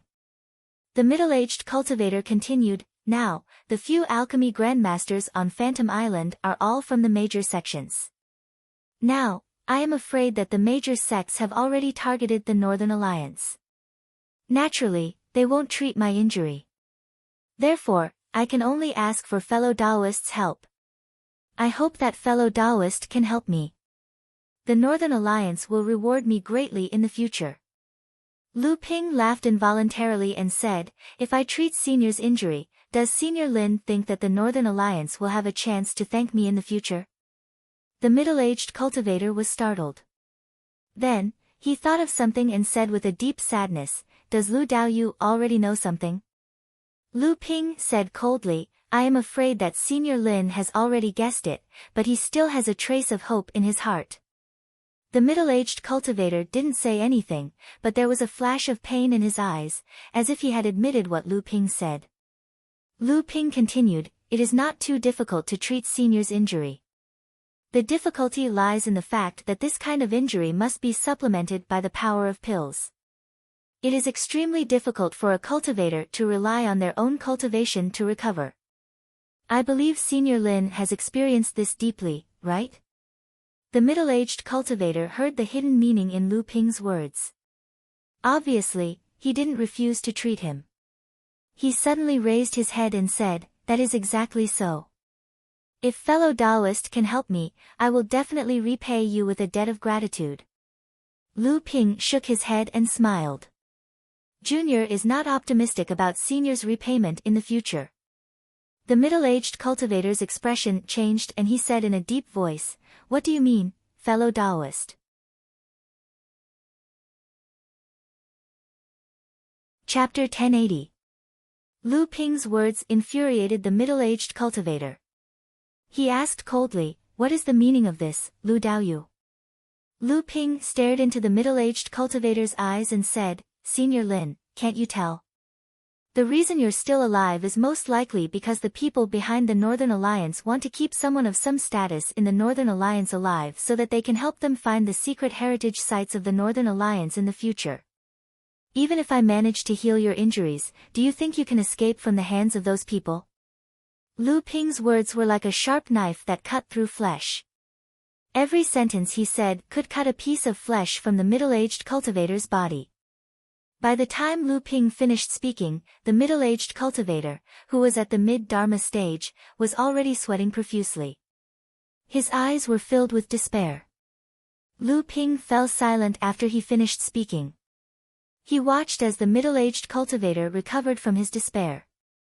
Slowly, his eyes began to fill with determination, as if he had made up his mind about something. Lu Ping's eyes, however, were as calm as a bottomless lake. Tell me, you didn't refuse to help me heal my injuries. What do you want in return? The middle-aged cultivator finally regained his composure. He looked at this ridiculously young Dharma adept in front of him with a complicated expression. A smile finally appeared on Lu Ping's face. Lu Ping's voice carried a hint of lightness as he said, that's right. Any promise from you, Senior, in the face of a crisis of life and death for the Northern Alliance, means nothing to me. Therefore, what I want can only be from you. The middle-aged cultivator's expression had completely calmed down. He looked at Lu Ping quietly, as if he was no longer surprised by any of Lu Ping's requests. What I want is the portion of spirit stones that the Northern Alliance got from the giant spirit stone mine on Phantom Island that you're carrying. He. The middle-aged cultivator sneered, you sure have a big appetite. Do you know what rank the Northern Alliance is among the 9 great sects? Do you know how large the spirit stone mine is? Why would I carry such a large sum of spirit stones with me? Lu Ping chuckled and said, well, we can't put all our eggs in one basket, right? At the very least, a portion of the spirit stones should be in Senior's possession. I only want that portion. As Senior said, this is a very large number of spirit stones. Even if Senior only has a portion, it's still a considerable amount, isn't it? The middle-aged cultivator looked at Lu Ping with a gloomy expression. However, Lu Ping remained calm throughout. At this moment, there was a sudden explosion outside Phantom City, and a loud roar rang through the entire city. All Dharma adepts quickly faced the enemy and received the emissaries outside the city. The entire city was in an uproar. Lu Ping's face lit up, but the middle-aged cultivator was shocked. Lu Ping stood up, paused, and turned around. In 3 days, at the same place, I will bring the elixir for healing. Senior, don't forget about the spirit stones. I believe Senior knows what the arrival of the emissaries outside the city means. There is not much time left for Senior. Lu Ping was the first to walk out of the tea house. He cast a questioning glance at the shopkeeper who was doing the accounts behind the counter. The shopkeeper shook his head slightly and Lu Ping walked straight out of the tea house. A light flashed beneath his feet and he flew out of the city. Within the Phantom City, using flying techniques was a privilege reserved for Dharma adepts, even when they were surrounded by Mo Luo. In the elegant room of the tea house, the middle-aged cultivator did not care about the summons from the various sects of the Phantom Palace. Instead, he sat there quietly, thinking about something. After a while, he seemed to have made up his mind. He stood up, patted the storage instrument on his waist, and walked out of the elegant room. At this time, the entire Phantom City was in an uproar. The cultivators from the various sects who had been besieged for almost a year were all rushing up the walls of Phantom City. Dharma adepts from the other 4 islands were constantly flying over their heads, charging towards the Demon Luo army outside Phantom City. When Lu Ping arrived at the Phantasm City's city wall, the sea outside the city was already in chaos. The entire sky was shrouded in colorful lights. Brother Lu, over here. Lu Ping turned to look and saw Chu Haitian waving vigorously in the distance. Chu Haitian had also stopped, waiting for Lu Ping to go over. Lu Ping turned to look in the direction of the Spirit Gathering Island, but did not see Tian Kong Laozu. He did not know if the old man had already rushed over. The light under Lu Ping's feet flashed, and he had already arrived in front of the 2 of them. However, he saw that there were a few other lights that had stopped not far away. The person in the lead was the Dharma adept of the Green Sea Snakes, Chu Fuyu Laozu. Chu Fuyu Laozu nodded at Lu Ping and said, "All right, among the cultivators who have taken the risk to break into Phantom City, there will definitely be Dharma adepts from the Green Sea Snakes. Everyone, be alert. This is going to be a tough battle. The old man will lead the way. Shiyu, Wuyu, Jinyu, Inyu, the 4 of you mid-stage Dharma adepts will protect the old man on both sides. The rest of you early-stage Dharma adepts will protect the back. Let's go." In addition to Lu Ping, there were a total of 10 Dharma adepts. They formed a huge triangular attack formation in mid-air, with a distance of tens of feet between them. They charged towards Mara's army as fast as lightning. Chu Fuyu Laozu raised his hand, and all the water vapor within a radius of 3 miles condensed. It then turned into raindrops that filled the sky and poured down on the Mara's army that was charging towards them. This was the first time that Lu Ping had seen a late Dharma adept attack so directly. The raindrops that filled the sky instantly hit the hundreds of Maras that were charging towards them. They screamed in pain as they fell towards the sea like dumplings in a pot. In the process of falling, more than half of the Maras melted on the spot, turning into the original essence and dissipating in midair. The path that the group was moving towards had been cleared for 2,000 to 3,000 feet in an instant.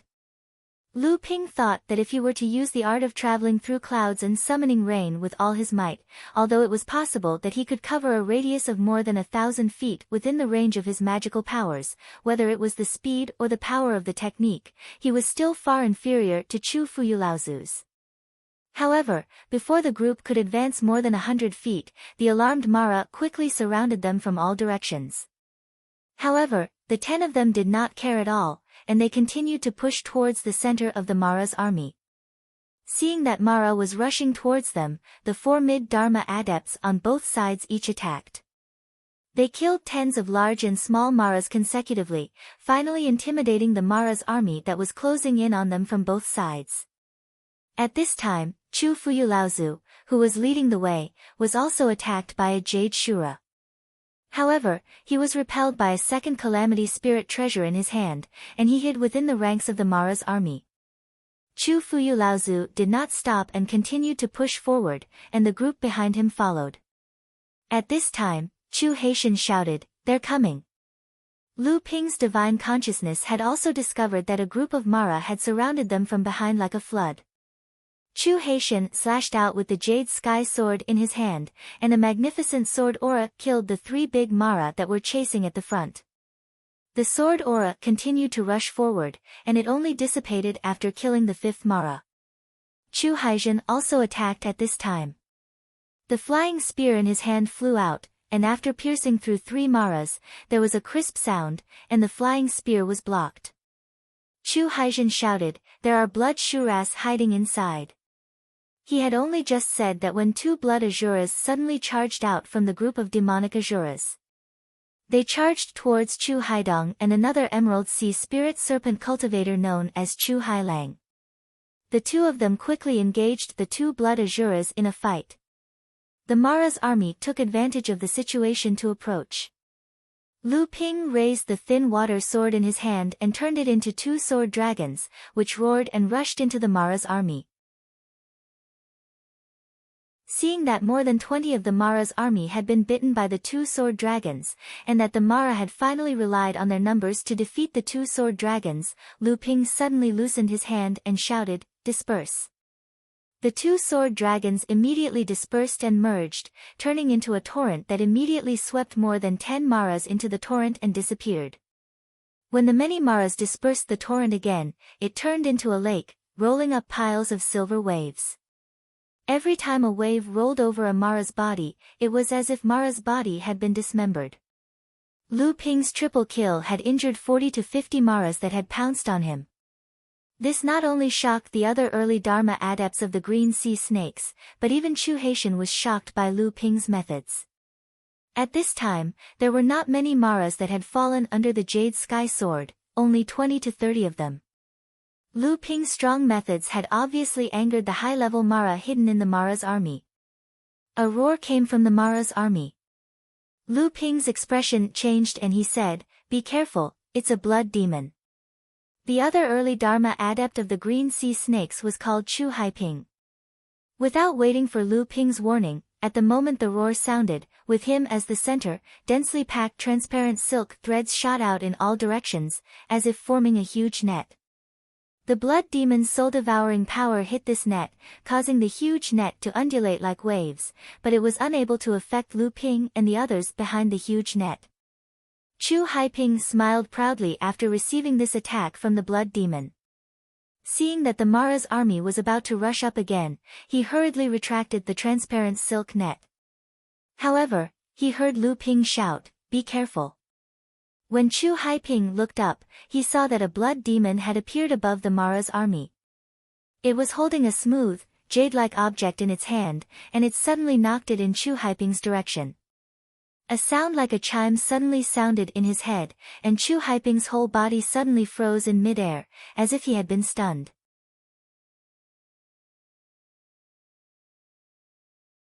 Chapter 1081. Not good. Due to Chu Haiping's carelessness, he was suddenly ambushed by the blood demons. This caused the 5 of them to reveal a flaw in their defense. Several Mara did not fear death and rushed forward. Chu Hailang and Chu Haitian joined hands to help. Chu Haitian flew to Chu Haiping's side and tried to wake him up, but he was powerless. Seeing that Mara's army was about to cut off the connection between the 5 of them and the Laozu, Chu Haitian couldn't help but feel anxious. At this moment, he heard Lu Ping shout, "Let me." As soon as he finished speaking, Lu Ping appeared in front of Chu Haiping. He stretched out his finger and pointed at Chu Haiping's head while Chu Haitian cried out in alarm. Generally speaking, a confrontation of spiritual sense could only be resisted by the cultivator themselves. It was very difficult for others to get close. If they didn't handle it well, they would end up harming others. This was also the reason why Chu Haitian cried out in alarm when he saw Lu Ping pointing at Chu Haiping's head without thinking. An invisible flame invaded Chu Haiping's divine sense in an instant. A mass of divine sense that seemed to have been frozen tightly was gently burned by the flame. His entire divine sense seemed to have suddenly been stimulated. It suddenly melted and stretched out, but the invisible flame suddenly disappeared. Lu Ping immediately withdrew his finger. Chu Haiping howled miserably. His hair instantly stood on end. His forehead and back were instantly drenched in cold sweat. He stretched out his hand and was about to hit Lu Ping when he was stopped by Chu Haitian. He shouted, "Brother Ping, wake up." Chu Haiping's dazed gaze finally recovered some spirit. Chu Haitian was overjoyed and said, "Brother Ping, how are you?" Chu Haiping looked to the front and saw Chu Hailang, Chu Haishao, and Lu Ping working together to block Mo Luo's pursuit. He hurriedly endured the searing pain in his head after being burned by the jade phosphorus soul fire and said bitterly, "I'm fine." After he finished speaking, he flicked his fingers repeatedly, and several sparkling and translucent silk threads shot out from his fingers, nailing a few Moros who had charged through the blockade of the three of them. He shouted, "Retreat! Don't let the Moros cut off our connection with Sixth Grandfather and the others." Lu Ping and the others saw that Chu Haiping's face was pale, but his strength hadn't been affected much. They immediately began to slowly retreat. The five of them maintained their formation and caught up with Chu Fuyu and the others, who were more than 300 meters away. At this moment, the blood demon hiding among Mara's group appeared again and the chime sounded in his hand. But this time, Chu Haiping was already prepared. The silk threads rolled back and wrapped around him, blocking the blood demon's soul-devouring magic power. Seeing this, the blood demon pointed the jade-like companion spiritual treasure in his hand at Chu Haiping, as if he was going to use some more powerful magic power. Chu Haiping was on guard, but he suddenly saw that the blood demon's companion's spiritual treasure had just stretched out, but its head suddenly separated from its neck and flew into the sky. Chu Haiping was taken aback. He looked at the back of the group of devil luos, but no reinforcements had arrived. He looked to his left and right, and saw that the other four were doing their best to block the pursuing devil luo. Behind him, old ancestor Chu Fuyu and the other four were still doing their best to advance. Who was it that attacked just now? How could it be so strange that it could reap the life of a blood devil? Chu Haiping saw that Chu Haiping was distracted again at the critical moment of the battle. He couldn't help but say, "Brother Ping, don't look. That's Brother Lu's invisible sword." Chu Haiping's attacks intensified, and at the same time, he said to Lu Ping, "Brother Lu, thank you very much." Lu Ping's dual flying swords were like a giant wave pushing the wave in front. The attack was like a tide, and there was no sign of stopping. The Mara's army was blocked dozens of feet away, unable to advance. Hearing Chu Haiping's thanks, Lu Ping just smiled and said, "It's what I should do." The five of them fought and retreated. During this time, there were several blood Mara's sneak attacks, but they were all repelled by the five of them. Dozens of feet away, Chu Fuyu, Lao Zu, and the others were still advancing, but their speed was much slower. In front of the five of them, there were more than 10 blood Mara, and a few jade Shuras. 3 jade Shuras had to work together to stop them. In the end, Chu Fuyu, Lao Zu, and the others had to work together to break through. If they hadn't, the 10 of them would have been completely surrounded. Because Chu Fuyu, Lao Zu, and the others were fighting hard at the front, Lu Ping, and the others were not facing too many attacks from the blood Mara. As the group was steadily advancing, a sharp whistling sound came from afar. But before the whistling sound could be heard, a long knife that looked like a sickle was already coming for Chu Fuyu, Lao Zu, and the others. Azura. Patriarch Chu Fuyu bellowed, and a blue watery cloud rose up behind him. A one-horned eagle-clawed flood dragon emerged from the cloud, and a 5-feet-long saber fused with the horn of the Dharma idol. The Dharma idol let out a long roar, rushed out of the blue cloud, and collided with the scythe spirit treasure. The entire sky within a radius of several thousand zhang fell silent, and only the loud bangs of the two spirit treasures could be heard in the world. Chu Haiping's divine will had just been damaged, and this loud noise shook his divine will even more. He could not help but cry out in pain, but there was no sound at all. Chu Fuyu's Dharma power flew backward, and his body was thrown backward. The 4 mid-Dharma adepts on both sides wanted to go forward to help, but a jade Shura jumped out from each side and attacked them. At this time, Lu Ping and Chu Haishan suddenly attacked from the back of the 5 people. Chu Haiping and the others were still a little confused when they saw a jade Shura and 2 blood Shuras suddenly attack Mara's army. But they suddenly encountered Chu Haishan and Lu Ping in midair, and the two sides were engaged in another chaotic battle.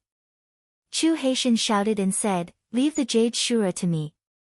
Finish off the other 2 quickly." The green cloud sword in his hand turned into a light snake that filled the sky, and then formed a huge moon in front of him. It was the bright moon over the sea. Supreme swordsmanship magic passed down from the green sea snakes. Lu Ping's expression was serious. The 2 flying swords in his hands combined, and with one strike, he sent one of the blood Shura flying. Just as Lu Ping was about to use all his strength to finish off the remaining blood Shura, Lu Ping's expression changed slightly, and he suddenly took a step back. At the same time, an auspicious cloud rose from where he had been standing, and then suddenly collapsed. In the midst of Mara's army, the figures of 2 demonic Shuras flashed by. Lu Ping was shocked. 2 blood Shuras. At this moment, the blood Shura that had been sent flying by Lu Ping had once again stood side by side with another blood Shura.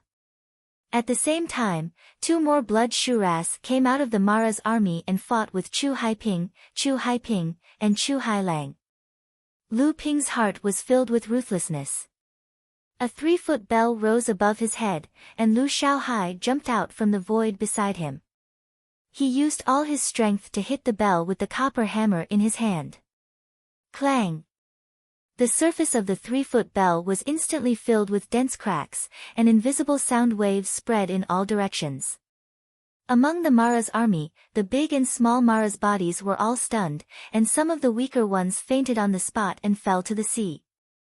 Lu Ping jumped up, stepping on the golden auspicious cloud. The 2 flying swords in his hands hovered in midair, and rays of sword light separated from the swords. 2 became 4, 4 became 8, and then turned into 129,600 rays of sword light. They rotated in midair, forming a huge whirlpool of swordsmanship. Taking advantage of the moment when the imitation of the vast sea bell was shocked, it crashed into the Mara's army in one fell swoop. The 2 blood demons hidden among the Mara's army tried to dispel the shock of the small sea bell. Unexpectedly, the whirlpool of sword light took the opportunity to suck one of the blood demons into it. Before it could resist, the whirlpool of sword light had crushed it along with its accompanying spiritual treasure. The other blood demon dodged the strangulation of the Sea of 100 Rivers. The accompanying spiritual treasure in its hand lit up with a spiritual light, and the surrounding Mara, who had not been sucked into the whirlpool of sword light, immediately woke up and dodged. Seeing this, the 2 blood demons hurried to attack Lu Ping, trying to stop Lu Ping's terrible swordsmanship. But Lu Ping stretched out his hand and pushed at the 2 blood demons. Suddenly, columns of water rose from the sea hundreds of feet below, entangling the 2 blood demons. The 2 blood demons were not afraid, and each used their innate magical powers. Before the water columns could reach them, they turned into water blades and water snakes, counterattacking Lu Ping. Unexpectedly, at this moment, a little man, about a foot tall, suddenly broke through the water mist and appeared in front of one of the blood demons. A 5-inch wooden sword left its hand and stabbed at the throat of one of the blood demons. The blood demon dodged and waved the accompanying spiritual treasure in its hand. A white light burst out from Lu Xiaoping's chest. With a crack, an intact top-grade spirit stone suddenly shattered, forming a light shield of spirit qi in front of Lu Xiaoping, blocking the blood demon's hasty attack. But Lu Xiaoping was still sent flying. But this was enough. At the moment when Lu Xiaoping was killed, a hole suddenly appeared in the blood demon's chest. The blood demon looked down at the sudden wound on its chest and made a gurgling sound. Starting from the wound, its whole body was slowly melting. The other blood demon had long been frightened by Lu Ping's mysterious methods. After breaking through the interference of Lu Ping's water-controlling magic, it ran back without looking back. Lu Ping's methods not only scared off Mara, who was chasing after him, but also shocked Chu Haiming and the others. If it were not for the fact that there was a great enemy fighting in front of them, they would have looked at Lu Ping as if he was a monster. The two flying swords didn't wait for the swords to be pulled back. The scattered sword heirs formed two sword-light dragons with the two swords as the center. They went for the Jade Shura, who was fighting Chu Haitian. Although the Jade Shura was fighting Chu Haitian, she could see everything around her. Seeing that the human was about to attack Chu Haitian from the front and back, she used her spirit treasure to attack Chu Haitian. It forced Chu Haitian to be on the defensive, and the Jade Shura took the chance to escape from Chu Haitian. She cast a space god power, and when she reappeared, she was hundreds of meters away. But when the Jade Shura was about to cast a space god power again, she suddenly made a strange noise. She ignored the hole in her thigh and went into the space door, disappearing from everyone's mind. This time, Chu Haiping and the others saw clearly that a blue flying sword appeared where the Jade Shura had been wounded. It flashed, and Lu Ping reached out his hand to take it.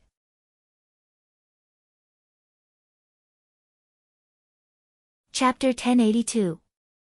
Although Chu Fuyu was wielding a second-level spirit treasure, the single-horned longsword, and had summoned his Dharma power to fight the Asuras, Chu Fuyu and Laozu were almost sent flying out of their formation. Although the appearance of the two Jade Shura had restrained the left and right flanks, two of the mid-adepts still managed to break free. They wanted to help Chu Fuyu and Laozu fend off the attack of the Asuras. However, before the two of them could do so, two more blood demons appeared from within the ranks of Mara to help the two Jade Shuras. The two mid-adepts hesitated for a moment. They did not know whether to help Chu Fuyu and Laozu, or to turn back and fend off the attacks of the two blood demons. Just then, Chu Haiping, Chu Haiming and Chu Hailang suddenly rushed forward. The three of them took action to block the two blood demons. One of the Dharma adepts was enraged and said, "Why are you guys here? Stand guard at the back." In a flash, Chu Haiping hid in the net of crystal wires that Chu Haiping had blown up and avoided a sneak attack from the blood demon. With a sweep of the flying spear in his hand, he forced the blood demon to retreat several feet. Then, he turned to the Dharma adept and said, "Seventh uncle, the ones behind us have been beaten back. With those two guarding us, there won't be a problem." The sudden appearance of the three of them actually solved the urgent situation of the two mid-adepts. The two hurriedly looked behind them and saw that Chu Haitian and Lu Ping had joined forces. The Mara army was actually more than 100 feet behind them, not daring to move forward. The two had no time to think about the reason. Although the battle between Chu Fuyu and Laozu and the Asuras was still at a stalemate, as time went on, they would definitely be at a disadvantage. Moreover, they were now deep within the encirclement of the Mara army. They could only enter and exit quickly without any pause. Otherwise, once they were surrounded by the army, even if the 10 of them were all Dharma adepts, it would be difficult to escape. With the addition of the two mid-Dharma adepts, the situation quickly turned for the better. Although Chu Fuyu, Laozu, and Chu Hailang could not defeat the Asuras did not dare to rush forward and block their advance. At this moment, the Mara army a few miles ahead was suddenly in chaos. Chu Fuyu, Laozu, and Chu Hailang's eyes narrowed as he shouted, "There, go!" On one side, they were fighting against the devil Luo army that was harassing them from both sides. On the other side, they followed behind Patriarch Chu Fuyu, charging into the most chaotic and densely packed devil Luo army several miles away. It was getting more and more difficult for the group of 10 to advance. The Asuras had been fighting with Chu Fuyu and Laozu all the way, and now that they were deep within the Mara army, it was like a tiger that had grown wings. Numerous blood Mara were summoned by the Asuras to join the battle, and the pressure on Lu Ping and the rest increased. At this moment, there was a cry of alarm from the Mara tribe in front of them, as if some great danger had occurred. The Mara tribe quickly dodged and opened up a path, but then they saw an Asuras rushing over. This time, Lu Ping and the rest were all shocked. Chu Fuyu and Laozu hurriedly called for the rest to shrink their formation and prepare to retreat, but then they saw two beams of flowing light, one strong and one weak, following closely behind the Asuras, taking advantage of the path that Mara had avoided to fly over. "Sixth brother, save me." One of the two flowing lights was in front, and the other was behind. The cultivator at the back was obviously not in a good state. He was overjoyed to see Chu Fuyu and the rest, and shouted loudly. Seeing this, Chu Fuyu and Laozu were also overjoyed and said, "Shrink, get ready to retreat." After saying this, Chu Fuyu and the flowing light in front of him attacked almost at the same time.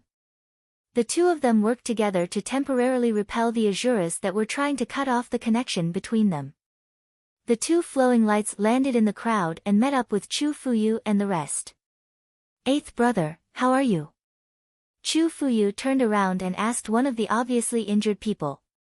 This person was obviously from the Green Sea Snakes, and he was also a late Dharma adept. However, at this moment, his breathing was unstable, and it was obvious that his injuries were very serious. The adept, who was called Eighth Brother, panted and said, "It's not life-threatening, but it's good enough to barely have 30% of my strength. If it weren't for Brother Yuanyu's help, I would have most likely died in there." Chu Fuyu and Laozu thanked the Crystal Palace adept, Yuanyu and Laozu, who were fighting side by side with him, and said, "Thank you, my friend, for saving my brother." Yuanyu and Laozu had worked together to block the attack of an Asura. Their faces were somewhat solemn, and it was obvious that this attack had consumed a lot of their strength. Yuanyu said, "I don't deserve it. This time, I was only working together with Brother Tianya to attack the formation." After saying this, Yuanyu and Laozu glanced at the only human adept among Chu Fuyu and Laozu. Seeing this, Chu Fuyu and Laozu nodded slightly and said, "No matter what, I still have to thank you, my friend. Let's get through this first." As the two of them spoke, they had already started to retreat with Lu Ping and the others. However, behind them, two more Asuras were chasing in the direction that Yuanyu, Laozu, and Tianya Laozu had come from. This made the number of Asuras increase to 4. Originally, the two Asuras were just harassing them, but with the help of the other two Asuras, they immediately joined forces to attack the group. Chu Fuyu and Yuanyu and Laozu did their best to resist, and the 4 mid-Dharma adepts also did their best to help, but the situation was getting worse. Chu Tianya and Laozu, who were at the side, saw that the situation was not good and wanted to intervene. However, he saw the human early Dharma adept, Minor Repairs, who was not weak and was almost on par with their tribe's most outstanding third-generation adept, Chu Haitian, suddenly throw a jade bottle towards him. "Senior, the elixir inside may be of some use to you." Chu Tianya Laozu could not help but laugh. No one knew better than him what kind of injury he had. However, this human Minor Repairs was able to mix around with their tribe's practitioners, so he obviously had a deep relationship with them. Chu Tianya did not want to reject his good intentions, but he did not take the jade bottle too seriously.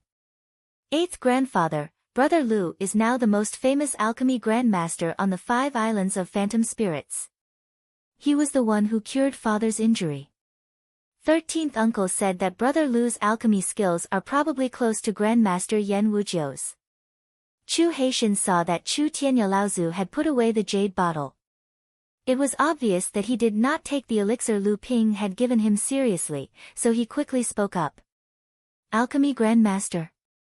Chu Tianya Laozu was taken aback. In his opinion, people like Lu Ping's improvement in cultivation had already exhausted their energy on other things. He did not expect that this minor repairs in front of him had a good cultivation and was actually an alchemy grandmaster. This was quite amazing. However, Chu Tianya Laozu reacted immediately. Only then did he realize that Chu Tianyu, a late-stage great practitioner, was not in the rescue team this time. He casually swallowed an elixir in the jade bottle and asked anxiously, "Your father is injured? How is his injury?" Chu Tianyu was one of the strongest second-generation practitioners of the Green Sea Snakes. It was not impossible for him to achieve the pure young Dharma idol in the future. If it were not for his serious injury, Chu Tianyu would never let Chu Fuyu Laozu go out alone to rescue everyone. Without waiting for Chu Haitian to answer, Chu Fuyu shouted loudly, "Eighth brother, are you okay? Can you come up and help?" Chu Tianya did not dare to be negligent. He rushed towards Chu Fuyu and Yuan Yu Laozu, who were in the lead. However, before Chu Tianya could reach the two of them, his body suddenly shook and he said, "Good boy, this elixir is indeed useful. There is actually the smell of the spirit demon fruit in it. Do you have more? Give me another one." Lu Ping knew that this was a moment of life and death. He did not dare to be negligent. He threw another jade bottle over and said, "Senior, please use it sparingly. If this elixir is used repeatedly in a short period of time, the effect will be reduced." I know. As he spoke, Chu Tianya and Laozu also held a second disaster spiritual treasure in their hands. They attacked an Azura. Their momentum seemed weaker than that of Chu Fuyu and Yuan Yu Laozu, but they were not weaker than the combined forces of 4 mid-Dharma adepts. Although Lu Ping did not hesitate to throw 2 elixirs to Chu Tianya and Laozu, he felt a pain in his heart. This elixir was a kind of elixir that he had modified with reference to the Zhongding elixir and the spirit recovery elixir refined from the spirit demon peach. It had the ability to heal injuries and restore essential yuan. He had only refined 6 of them, but now he had given 2 to Chu Tianya. However, Lu Ping naturally knew that this was not the time to be calculative about this. However, he still thought to himself, none of these great adepts are easy to deal with. They only ate one, and yet they could tell that there was a spirit demon fruit in it. This gave Lu Ping a fright.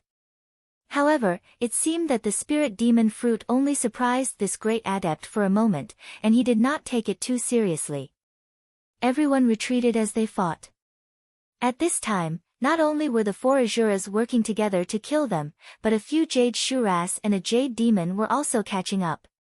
The situation was getting more and more dangerous.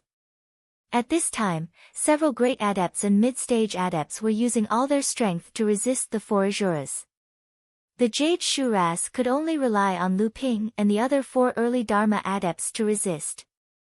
Other than Lu Ping and Chu Haitian, the other 3 had already summoned their respective Dharma powers. They relied on their cooperation to resist the attacks of the Jade Shuras. Fortunately, Lu Ping had the cloud sail in his hand. At the same time, under the control of his majestic divine will, a jade phosphorus soul fire almost turned the cloud sail into a burning cloud, which barely blocked most of the jade demon's attacks. At this time, Chu Fuyu and Laozu threw a few things in different directions. These things flew a few miles away and exploded together, like huge fireworks in the middle of the Mara group. This was a way to summon reinforcements.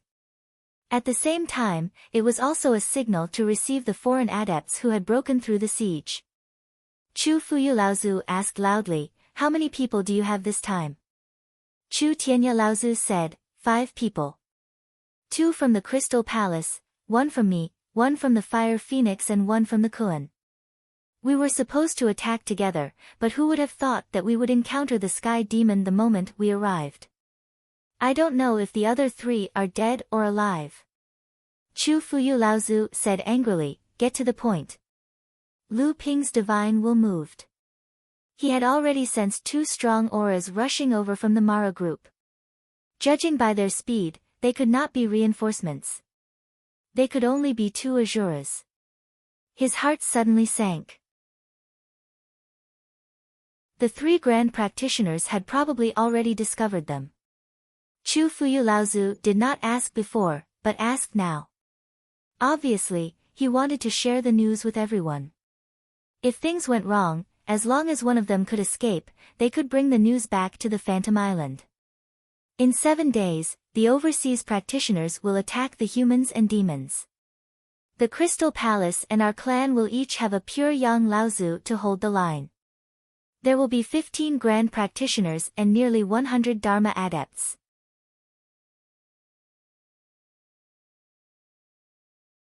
Chapter 1083. Without waiting for Chu Tianya Laozu to finish speaking, Mara, who was hundreds of feet away, had already dodged again. 2 Asuras roared and charged towards the group. Patriarch Yuanyu bellowed, and a huge tiger Dharma idol rose above his head. The Dharma idol let out a loud roar, and the tiger's tail behind it transformed into a huge crystal whip, which lashed out at an Asura in front of it. Shockingly, it was another One Tribulation spirit treasure. Chu Tianya Laozu also summoned his own Dharma power. It was also a single-horned dragon, but this one had crocodile legs and prawn whiskers. It was different from Chu Fuyu Laozu's Dharma power. The 3 Laozu exerted their strength together and forced the few Asuras in front of them to retreat. Then, they shouted, "Retreat, retreat quickly." However, at this moment, the Jade Demon, who had been hiding in the surroundings and taking the opportunity to sneak up on them, suddenly attacked. Despite being injured by Lu Ping's Jade Phosphorus Soulfire, a black soul fog broke through the cloud sail's obstruction. Lu Ping secretly thought, "Oh no," and shouted, "Be careful." Although the black fog had broken through the magic clouds, it was still weakened by the Jade Phosphorus Soulfire and the cloud sails. 3 of the 4 mid-Dharma adepts managed to avoid the attack in time. Only one of them, who had been injured in the battle earlier, was unable to avoid the fog in time and was enveloped by the fog. The Asura, who was being held back by the 4 of them, took the opportunity to break through. With one palm, he smashed the head of the adept who had been pinned by the Jade Demon. This was the first person to die after breaking through Mara's encirclement. Uncle 16. Chu Haitian shouted and leaped up. A giant dragon circled above his head. Together with the other 3 mid-Dharma adepts, they blocked the gap that had been exposed. At the same time, he turned around and said, "Brother Lu." Lu Ping's expression was solemn as he nodded slightly. With a flick of his left hand, another flying sword shot out. It was surrounded by blue lightning and the true appearance of the sword could not be seen, but it was undoubtedly a spirit treasure. The water spirit sword's shapeless sword, the thin water flowing sword's 6 major sword techniques, and the Yin water divine thunder attached to the blood orange sword. 4 flying swords flew out at once, completely covering the gap left by Lu Ping and Chu Haitian. At the same time, Lu Ping waved his hand and a small banner flew into his hand. He waved the banner in the direction of the Jade Demon and his divine sense was blown by a gentle breeze. Suddenly, his divine sense appeared beside the Jade Demon. The Jade Demon could feel that Lu Ping's divine will was like a giant hammer that had been thrown by a huge force. It was even burning with flames that made the Jade Demon's heart palpitate. This flame was fanned by the small banner, and it came crashing down on the Jade Demon's head in one fell swoop. The Jade Demon let out a shrill cry and a black crystal ball jumped out from the thick soul fog around its body. Then, there was a crisp crack and the surface of the crystal ball was instantly covered with fine cracks. Lu Ping's head was like a metal hammer that had been rebounded, and he jerked back violently. His face turned pale and 2 streams of blood flowed from his nostrils. There was a buzzing in his head and the 4 flying swords in the sky were also slightly scattered. Among them, the water spirit sword could no longer maintain its shapeless form and revealed its blade in midair. Whoosh! The crystal ball in the Jade Demon's hand, which was full of cracks, finally shattered. The jade demon turned and fled into the group of Mara and disappeared. Chu Haiping wanted to go up and ask Lu Ping about his situation, but he was startled by the sudden appearance of Lu Xiaoping in front of him. At this time, Lu Ping's voice rang out. "Brother Haiping, I'm fine here." When Chu Haiping looked over, Lu Ping smiled at him and swallowed a soul-nourishing elixir. Although his face was still slightly pale, it was obvious that he was much better now. A clash of divine will was the most dangerous. Although Lu Ping had used the cloud sail and the jade soul fire to injure the jade demon and destroy its accompanying spiritual treasure, Lu Ping himself had also suffered serious injuries. Even though he had swallowed an extremely precious soul-nourishing elixir, the sharp pain in his head still disturbed him from time to time. Without the interference of the jade demon, the few mid and early Dharma adepts finally did not feel as if their hands and feet were tied. Although the situation was still serious, it was a lot better than before. At this moment, 2 Asuras had already closed in on them. The 3 great adepts tried their best to resist, but they were no match for 6 Asuras. In an instant, the formation was broken, and everyone was suddenly in a situation where they were fighting on their own. There was a scream, and Lu Ping looked up hurriedly. He saw Chu Hailang being grabbed by the Asura, and his chest was pierced by the Asura's palm. His heart was still beating in the Asura's palm. Chu Hailang looked at the heart that had originally belonged to him, and his eyes were wide open. It was only when the heart entered the Asura's mouth that he lost his spirit. A jade Shura took the opportunity to attack. It went for the back of Chu Haijin and Chu Haiping. The 2 of them did not seem to realize the danger that was coming. A milky white light suddenly broke through the air, and the jade Shura was caught off guard and disappeared into its body. The jade Shura's body suddenly froze, but it was only for a moment, and the jade Shura broke free from the strangeness of the white light. However, this little bit of time was enough for Chu Hailang and Chu Haijin to realize the danger behind them. But at this time, Lu Ping himself was in great danger. He was being targeted by an Asura. Lu Ping quickly retreated, but the Asura was getting closer and closer to him. Suddenly, the Asura's body stopped, and the companion's spiritual treasure in its hand casually flicked, and the water spirit sword was knocked out of its original shape, and it was thrown far away. The seeping sword skill's light screen, which was covered by the Een water god Thunder, was easily broken. The blood-orange sword screamed. Even the Sea of 100 Rivers only slowed the Asura down a little before it was broken. Lu Ping covered himself with his sleeves and swung the scissors in his left hand. This time, the Asura finally stopped moving. Then, the Asura's hands pushed outwards, and the 2 invisible rays of light couldn't cross each other at all. In his sleeves, the mantis kept shouting, I'll cut, ah, why can't I cut it?" Lu Ping took the opportunity to pull away from the Asura again. He waved his hand, and the 4 flying swords protected his body again. The avatar hiding behind Lu Ping pulled his ear and looked at the Asura in the distance. The Asura's body shook, and the 2 lights that had broken the spirit treasure in half broke. It opened its mouth, and an icicle shot out. It sucked up the water vapor in the air, and the icicle grew larger and larger. The temperature around it kept dropping, and it almost froze the space around it. The dragon Dharma form was like an ant on a hot pan in Lu Ping's core space. The 12 gentian pearls surrounded the Dharma form and flickered. At the same time, the white jade lotus under Lu Ping's feet was peeled off layer by layer. Each layer that bloomed was attached with a layer of protective qi. When the white jade lotus had bloomed completely, Lu Ping was already protected by the protective heavenly water curtain. The purple-gold Dharma form auspicious cloud began to rise behind Lu Ping. The icicle broke through the layers of defense set by the 4 flying swords, and pierced through the white jade lotus's blooming water curtain.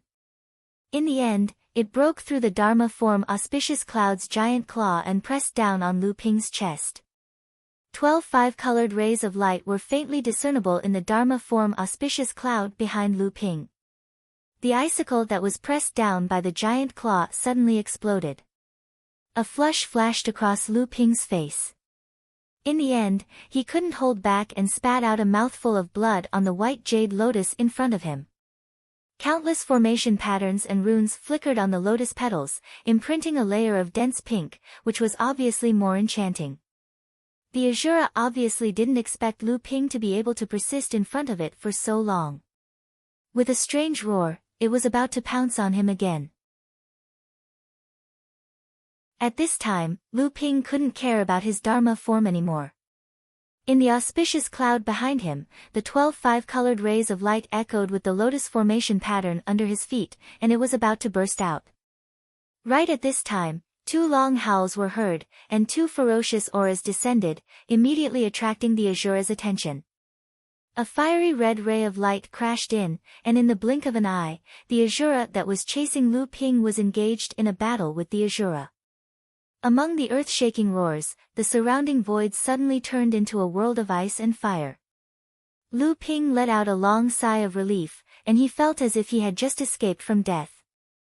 When he looked over, it turned out that 2 great practitioners had rushed over after seeing Chu Fuyu Laozu's distress signal. One of them was the Fire Phoenix race's great practitioner, Yan Chongtian, who was battling the Azura that was chasing Lu Ping.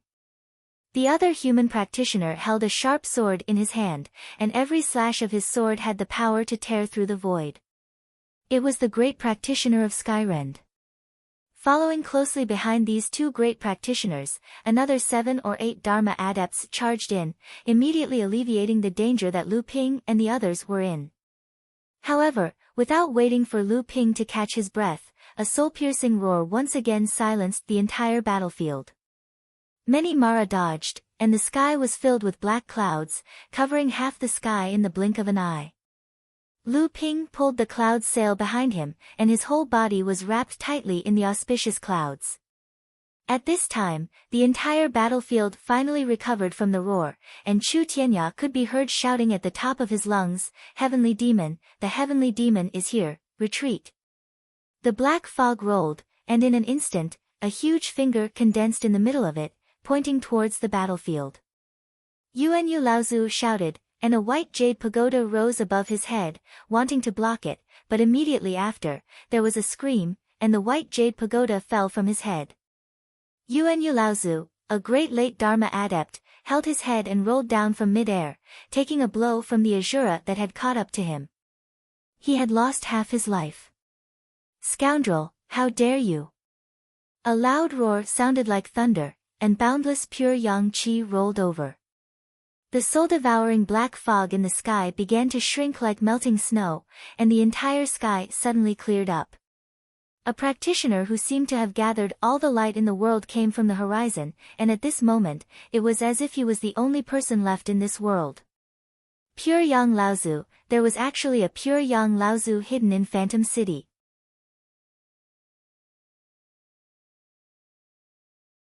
Chapter 1084. There was actually a Pure Yang Laozu hidden in Phantom City. Lu Ping was secretly surprised. Previously, even when Qingling Island was on the verge of being destroyed, this Pure Yang adept had not appeared at all. Now, the few great cultivators who had broken into Phantom City to deliver the news had suddenly appeared. Could it be that these people had some other secret with them other than setting a date for the counterattack with the Phantom City cultivators? Lu Ping looked around him. At this time, Chu Haiying, Chu Haiping, and the others were still fighting with Mara. However, from their faces, one could not see the surprise that the Pure Yang adept had appeared. Clearly, the existence of this Pure Yang Laozu was kept a secret from the other small and medium-sized forces. The appearance of the Pure Yang adept had completely suppressed the heavenly demons, and the 2 Azuras had broken away from their respective opponents to help the heavenly demons. The pressure on Lu Ping and the others was greatly reduced, but they were still not out of danger. This was especially so for Yuanyu Laozu, who had been ambushed by the heavenly demons and then taken a blow from the Azuras. He had almost completely lost his ability to fight. Everyone hurriedly retreated and met up with 2 groups of cultivators who had been fighting on the periphery of Mara's army. Although there were no great cultivators joining in, the number of mid-Dharma adepts had increased by 5 or 6. The number of Mara's army that was chasing after them was also increasing. There was a constant stream of people with battle powers above Mara's level joining in. Fortunately, at this time, everyone had gradually broken away from the encirclement of Mara's army. From being surrounded, they were now being chased. At least, they were no longer in a situation where they were surrounded by enemies. Chu Haiying and Chu Haiping were already seriously injured and were barely holding on. Chu Haitian was not much better off. Out of the 3 mid-Dharma adepts who had joined forces with him to fight against the Asuras, 1 had fallen. The remaining 2 were also pale as paper, both signs of internal injuries. Of the more than 10 Dharma adepts who had rushed to help, 3 had fallen as well. They had all been suddenly surrounded and killed in the midst of the chaotic battle. After the pure Yang Laozu appeared, he disappeared with the heavenly demons and the 2 Asuras who had left the battle. However, very quickly, 2 more Asuras appeared. At this time, even Chu Fuyu Laozu was exhausted after fighting so many battles. To deal with 2 more Asuras, the great cultivators were unable to do so. They could only rely on the mid-Dharma adepts who had joined forces to fight. Fortunately, the battle that Lu Ping and the others were in had already attracted the attention of many people. In the distant sky, flashes of light kept flashing over, joining the battle with Mo Luo. The scale of the battle was getting larger and larger. It was no longer a battle that revolved around Lu Ping's group. Instead, it had become a huge chaotic battle. However, the strength of the human and demon clans was, after all, weak compared to the demonic Luo army. At this time, they were outside the Phantom City, and the demonic Luo army was constantly rushing over. The human and demon clans would soon fall into a predicament. Therefore, after rescuing a few great cultivators who had broken through the encirclement, the Phantom City cultivators began to slowly retreat towards the Phantom City. Lu Ping apologized to Chu Fuyu Laozu after the outcome of the battle had been decided. Then, he wanted to find Tiankang Laozu. For this rescue battle, it could be said that Phantom City had turned out in full force. Almost all the Dharma adepts had participated in the battle. Tiankang Laozu must have also participated. However, until now, Lu Ping had not seen Tiankang Laozu.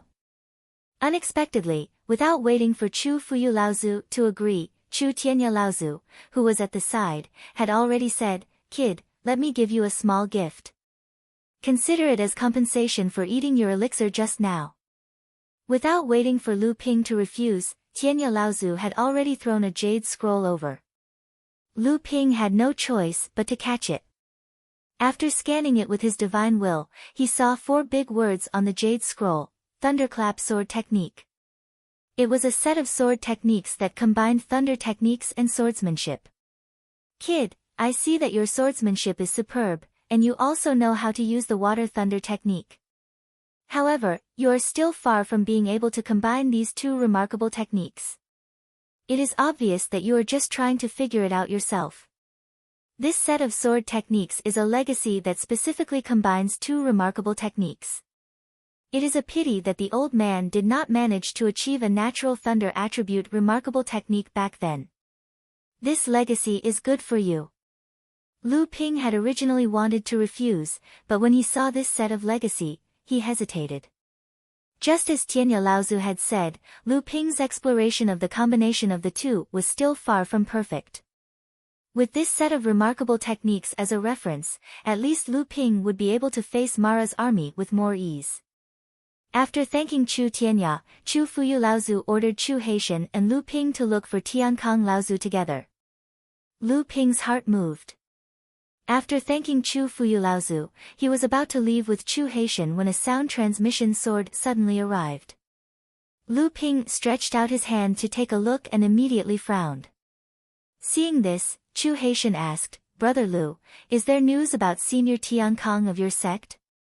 A murderous look flashed between Lu Ping's eyebrows, and he said, "Yes, Martial Uncle has returned to Phantom City, but he is seriously injured now. I have to rush back to Spirit Gathering Island as soon as possible." Chu Haitian said, "There is no time to lose, I will accompany you." No one knew what Lu Ping was thinking, but in the end, he did not reject Chu Haitian's good intentions. The two of them rode on the conveyance light to Spirit Gathering Island. When Lu Ping saw Tiankang Laozu again, his heart sank. His originally gray hair was now completely white, and the wrinkles on his eyebrows were like old tree bark. His whole person looked old and sick. Obviously, the injury this time had greatly damaged Tiankang Laozu's vitality, and he probably did not have much lifespan left. Martial uncle, you, old ancestor Heavenly Peace smiled faintly and said, this time, I fell into someone's trap and was chased by two jade azuras. I almost lost my life. Who was it? Lu Ping asked coldly. Old ancestor Tiankang shook his head and didn't answer Lu Ping's question. Instead, he said rather proudly, even though the few of them had the intention to lure two jade shura over, their methods were still too immature. Furthermore, old ancestor wasn't someone who was easy to deal with. Instead, he lured a few blood demon shura over and everyone fell into a heavy encirclement, so we just had to perish together. Those few small cultivators were instantly dumbfounded.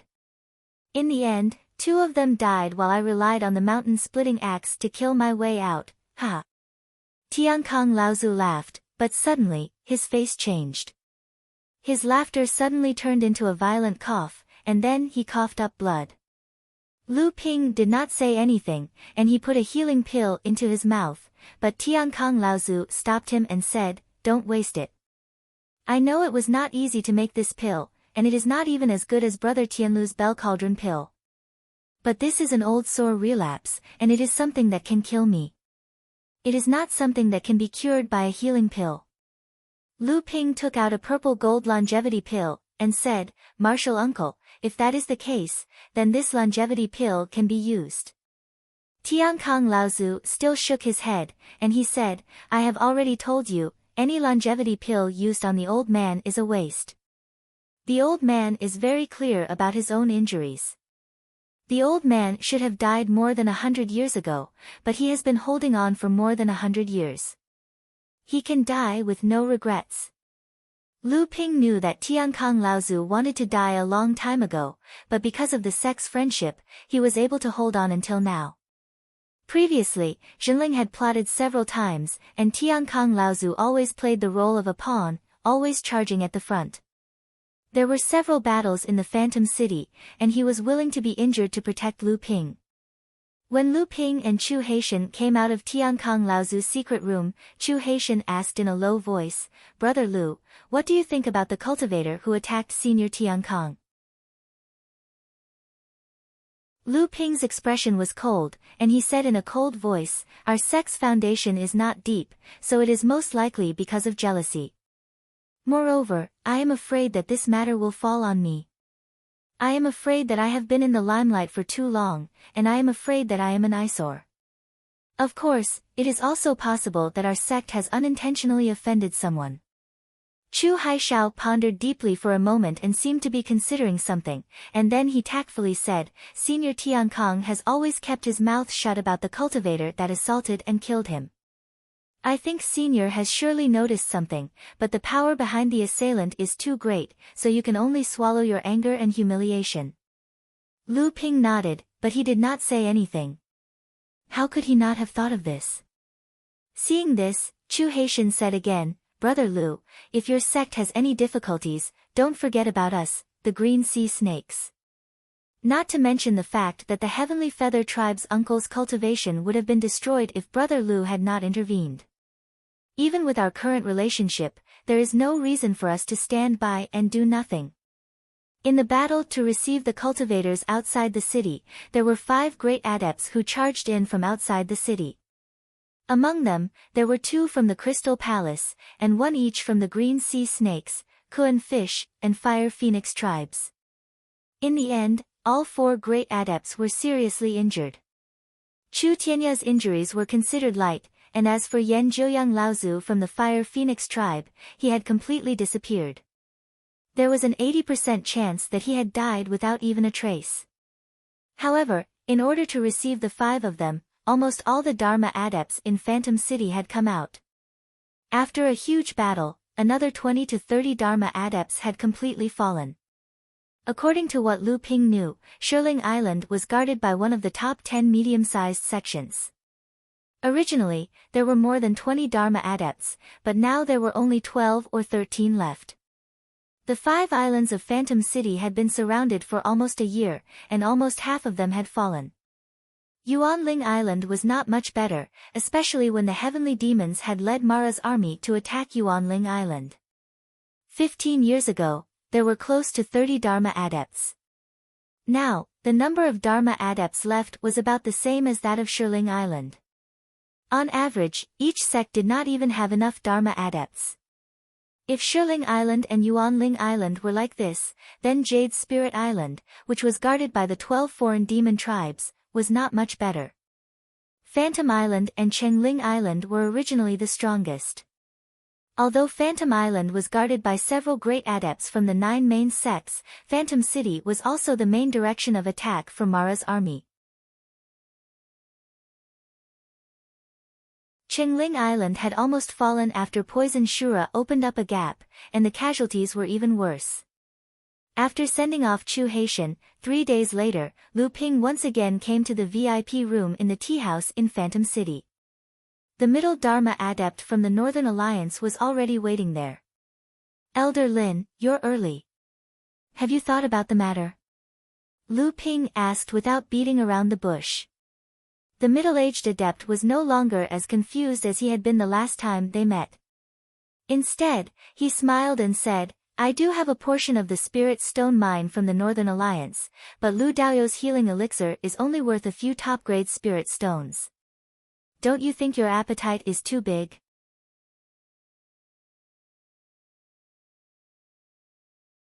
Chapter 1085. Is it big? Lu Ping raised an eyebrow and glanced at Lin Jingtang from the corner of his eyes. I have never forced you to do anything. If you think it's inappropriate, you can always look for other alchemists. You. Lin Jingtang pointed at Lu Ping. His anger had just risen, but he had to extinguish it. He said coldly, you are making things difficult for me. In 4 days, the overseas cultivators' reinforcements will arrive. Where do you expect me to find alchemists now? Besides, if I could find other alchemists, I wouldn't have spent so much time looking for Lu Daoyou.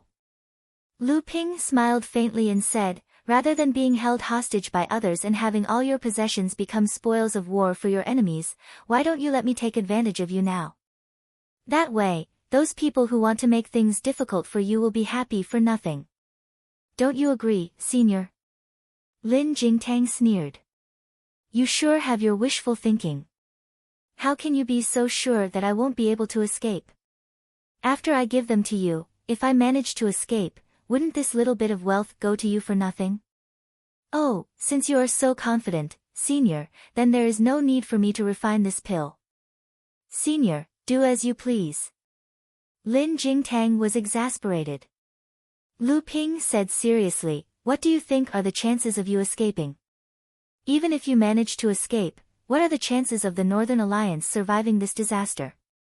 Lin Jingtang was silent. Half an hour later, Lin Jingtang left the tea house as if nothing had happened. In the VIP room, a storage bag was placed on the tea table in front of Lu Ping. Lu Ping weighed the bag in his hand and said, 300 supreme spiritual stones is a little too little. Lin Jingtang must have hidden quite a lot. With the Northern Alliance's reputation, they should be in the top 5 of the 9 sections. They should have at least 1,000 spiritual stones. There was a knock on the door and the tea house's manager walked in with a smile. Junior brother Lu, you seem to have gained a lot. Lu Ping waved the storage bag in his hand and said, not bad, but it's less than I expected. The shopkeeper let out an, oh, and said, Junior brother has been persuaded by that Lin Jingtang? Speaking of which, this is quite risky. If the 9 great sects who are plotting against the Northern Alliance find out about this, it will be very disadvantageous to our sect. Lu Ping said confidently, he won't tell. Lu Ping stood up and walked out of the tea house. At the same time, he seemed to think of something and asked, what's the background of the waiter in your shop? The shopkeeper's expression tensed up as he said, "He's a servant I adopted in the Phantom City. Since he's quite intelligent, I taught him the cultivation method. Now, he's already at the late blood refining realm. Initially, I planned to take him in as my disciple if I could make some progress in the future." "Is there something wrong with this child?" Lu Ping shook his head and said, "That's not it. There's a problem with this child's bloodline. I'm afraid even he doesn't know that he's a mixed blood." "Ah." The shopkeeper gasped and said, "How can that be? Then we can't take this child anymore. Junior brother Xian Chu is a good example." "Why not?" The shopkeeper was stunned. He saw that Lu Ping's expression was erratic and unpredictable. He said, "Times have changed. Now, everyone in Jinling recognizes junior brother Xian Chu as our disciple. If that child can improve, what's wrong with taking him in? But the other sects. Before the shopkeeper could finish, he was interrupted by Lu Ping, who said, "Which sect in the North Sea dares to speak ill of our sect? Because of what happened to junior brother Xian Chu, our sect was still in decline. Under the pressure of the various sects in the North Sea, we had no choice but to expel him. It was a great regret. Now, if anyone in the North Sea dares to use this as an excuse, they'll have to ask the sword in my hand if it agrees." Lu Ping released his aura and immediately retracted it. However, the shopkeeper beside him had already broken out in a cold sweat. The peak of the early Dharma stage, he's actually at the peak of the early Dharma stage. How is this possible? How is this possible? Of course. Lu Ping calmed his emotions and said calmly, "Although our sect does not discriminate based on one's background, if this child doesn't improve, then no one can help him. But from what senior brother Zhou said, this child seems to have some ambition."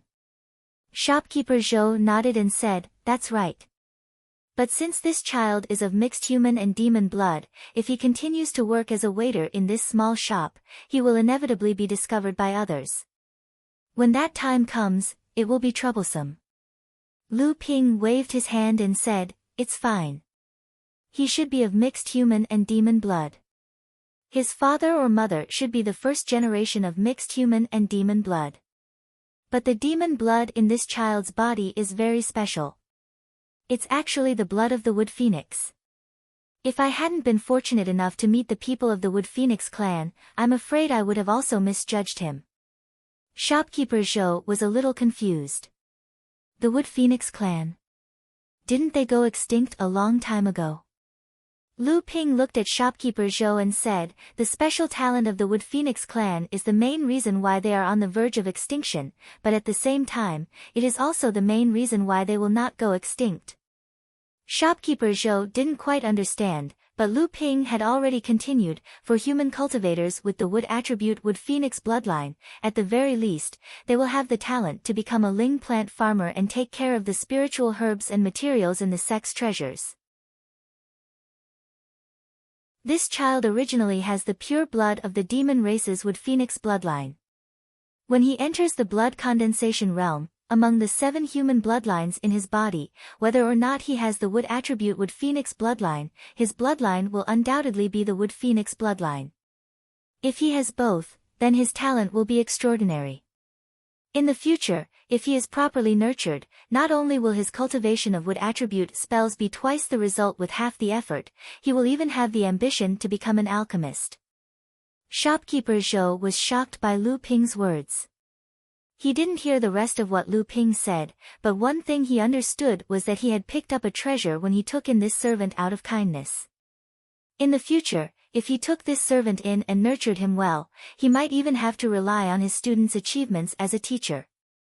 Although Shopkeeper Zhou was a third-generation disciple of the Jinling clan like Lu Ping and was also Lu Ping's senior brother, the difference in status between them was like heaven and earth.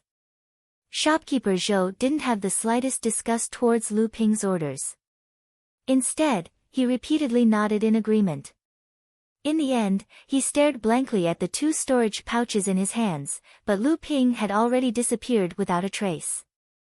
Suddenly, Shopkeeper Zhou came to a realization. Of the 2 storage pouches Lu Ping left behind, one was for him, and the other was for the waiter. However, it was stated that the waiter could only be given to him after he advanced into the blood condensation realm. Shopkeeper Zhou didn't dare to open the storage pouch that Lu Ping left for the waiter, so he only opened the one that was left for him.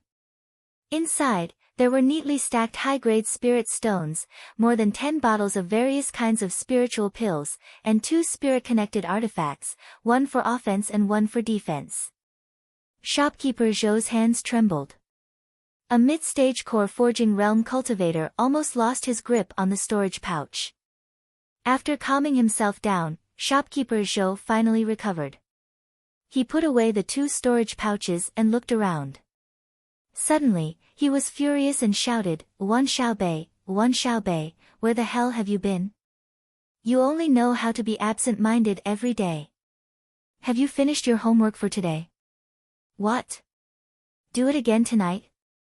Go back to the backyard right now. If you don't finish your homework today, don't even think about eating the leftovers of my 5-grain nourishing soup today. The waiter, Zhou Xiaobei, didn't know what was wrong with the shopkeeper today. He was more than happy to be able to focus on his cultivation without having to run around. Why did the shopkeeper have to make such a scene? Zhou Xiaobei carefully held a small cup of unbrewed scented tea left behind by the senior in the VIP room. Then, he ran to the backyard happily. From the books in the shopkeeper's collection, Zhou Xiaobei found out that this tea was most likely a top-grade spiritual tea. Just from the fact that the arcane energy in his body could circulate faster after he took a few sniffs of it, this bit of spiritual tea might be enough to help him break through to the 9th layer of the blood condensation realm. However, the spiritual spring water was still a problem. It would be a great waste if he didn't soak such a good spiritual tea in the spring water. It seemed like he still had to get some ideas from the shopkeeper. 7 days passed in the blink of an eye. Most of the cultivators of the human and demon races gathered in Phantom City, ready to join forces with the cultivators from the various overseas sects in this final battle. Under Lu Ping's repeated persuasion, Tiankong Laozu finally agreed not to participate in this battle, and Lu Ping also promised that he would join forces with the Green Sea Snakes this time and not act alone. Although the Green Sea Snakes had lost 3 Dharma adepts in the battle, and the rest were injured, after 7 days of recuperation, those who were not seriously injured had recovered their combat power. This time, Chu Tianyu and Lao Zu would also participate in the battle, so the number of Grand Adepts in the Green Sea Snakes had reached 3. If Lu Ping moved together with them, he should be able to ensure his own safety. Above the Phantom City, hundreds of Dharma adepts stood in the air above the city walls. Below them, there was a dense crowd of core forging adepts. In the middle of these hundreds of Dharma adepts, there was an old man in his 60s who was surrounded by more than 10 grand adepts. Lu Ping recognized this man as the pure Yang Laozu who had forced the heavenly demons to retreat at the critical moment. Chu Haitian had already introduced him to this pure young adept as the Crystal Palace's Yuan Yen Laozu, who had been guarding the Phantom Palace's protective matrix. Other than the humans' Crystal Palace, the 9 great sects, and the 3 major demon tribes, no other forces, big or small, knew of his existence. It was precisely because of this pure Yang Laozu that the protective matrix of the Phantom 5 Islands could remain unbroken under the bombardment of Mara's army. Even when there was a crisis on Qingling Island, he could single-handedly control the matrix to resist the corrosion of the entire poisonous Azura tribe on the island's protective matrix, preventing the gap from expanding. Lu Ping's eyes flashed with green light, and his vision broke through the light fog outside the city to look at the sea a few miles away.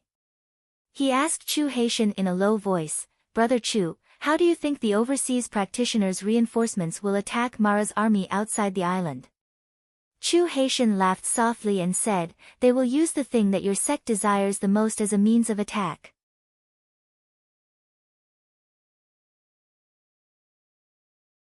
Chapter 1086. Lu Ping was slightly taken aback. He seemed to have vaguely guessed what method Chu Haitian was talking about. The sun had just risen, and the warm light made the light fog on the surface of the sea look like a dream. However, before the crowd could immerse themselves in the wonder of the sunrise, the sudden sound of war drums broke the silence of the morning and seemed to have awakened the dreamy light fog. The mottled colors of the war drums became more and more distinct, and finally, when the light fog that filled the sky dissipated under the rising sun, all the cultivators who had rushed to the top of Fantasy Spirit City suddenly let out a shout that even drowned out the sound of the drums in the sky. 6 huge black shadows broke through the barrier where the water and the sky met. Amidst the dull but vigorous sound of the war drums, they gradually revealed their majesty in the eyes of the cultivators of Fantasy Spirit City. Treasured ships, they were treasured ships. 6 huge treasured ships, with Fantasy Spirit City as their target, formed a huge fan-shaped attack formation from 6 different directions, creating huge waves on the surface of the sea. They were like the 6 ribs of this huge fan, and with a momentum that could topple mountains and overturn seas, they crushed towards Mara's army a few miles away from Fantasy Spirit City. Thump thump thump. Thump thump thump. Thump thump thump. 3 consecutive sounds of drums could be heard, and the 6 treasured ships shone brightly. Lu Ping's 3 pure true eyes were activated to the extreme, and he could clearly see that the various colored runes on the bodies of the treasured ships were being activated. Various colored protective barriers rose along the bodies of the ships, protecting the 6 treasured ships under the protective barrier of the formation. Mara's army finally began to move. Like a huge octopus stretching out 6 thick tentacles in the sky, they wrapped around the 6 treasured ships. All the cultivators above Fantasy Spirit City looked at the old man who stood at the highest point of the city with his hands clasped behind his back. He was the strongest pure young cultivator on the 5 islands, Yuan Yen Laozu. Just waiting for his order, hundreds of Dharma adepts and nearly 1,000 core forging adepts would charge out of Fantasy Spirit City to join forces with the 6 treasured ships to attack Mara's army from the front and back. However, Yuan Yen Laozu remained quietly suspended in mid-air, his expression calm and silent. He quietly watched the battle that was about to erupt in the distance, as if he had decided to stand by and watch. Without Yuan Yen Laozu's order, no one dared to take a step out of Fantasy Spirit City. The commotion caused by the shocking appearance of the 6 treasured ships quickly calmed down. However, the more it was so, the more oppressive the atmosphere became. Among the core forging adepts standing above Fantasy Spirit City, many of the weak-willed ones had already begun to move back without a trace. The 5 thick tentacles collided with the 6 treasured ships one after another. Spiritual lights of different colors abruptly appeared in the sky, piecing together to form 6 different yet extremely beautiful scrolls. The 6 treasured ships were instantly submerged within the scrolls. Rumble. Kacha. Although the rumbling sound was late, it still shocked the many cultivators above Fantasy Spirit City, causing everyone's hearts to leap to their throats. Even the Dharma adepts floating in mid-air knew that such an attack would not be able to do anything to a single treasured ship. However, when they saw such a magnificent scene, they could not help but worry for the 6 treasured ships. Sure enough, the huge white wave fan on the horizon was still stretching. The 6 huge ships were like unromantic executioners, tearing apart the 6 beautiful paintings in one fell swoop. Their advance did not seem to stop at all. Immediately after, another wave of deafening cheers rang out. This time, it came from the top of the city walls of Phantom City. Treasured ships are the crystallization of the human race's weapon forging skills. If not for these treasured ships, the sea closest to the land would not have fallen into the hands of the human race. In the battle for the 5 islands of Fantasy Spirit City, the 3 main tribes and 12 races would not have been defeated by the overseas humans. In the end, they only managed to obtain 2 islands, Qingling and Yuling. Chu Haitian murmured, as if he was lamenting, but also as if he was speaking to Lu Ping beside him. Lu Ping asked, "Brother Chu, do you know which sect these 6 treasured ships belong to?" Chu Haitian glanced at them and said, "The 2 in the middle are the Crystal Palace's Idol Cloud and Lifan. I'm not sure about the other 4.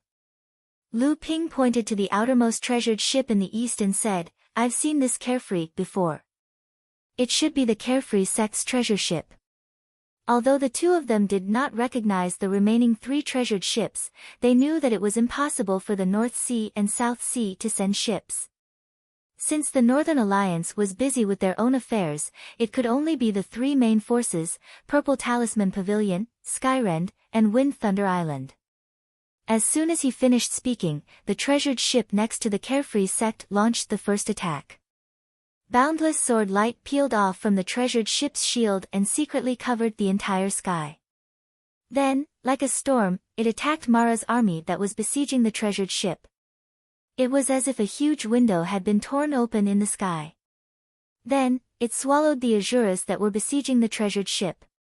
One of the 6 tentacles that Mara's army stretched out was instantly cut off. The Skysplitter Sword Sect.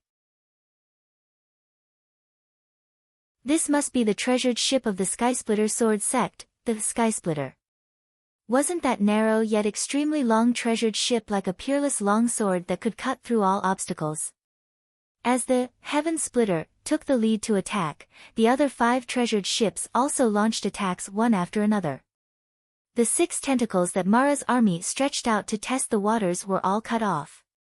At the same time, Lu Ping and the others also recognized that the treasured ship furthest to the west was Purple Talisman Pavilion's Fury, and the treasure ship next to it was Wind Thunder Island's Thunderclap. The attack of the 6 Debao ships had almost completely annihilated the probing Mara's army. This immediately infuriated the entire Mara clan, and at the same time, they also learned the strength of the 6 huge ships in front of them. A loud roar sounded from the Mara clan, and the entire Mara's army was mobilized again. This time, the Mara's army didn't split up to attack the 6 treasured ships. Instead, they turned southeast and headed toward the Carefree sect's treasured ship, which was the outermost and also the weakest. They actually had the idea of attacking them one by one. The movement of Mara's army naturally attracted the attention of the other 5 treasured ships.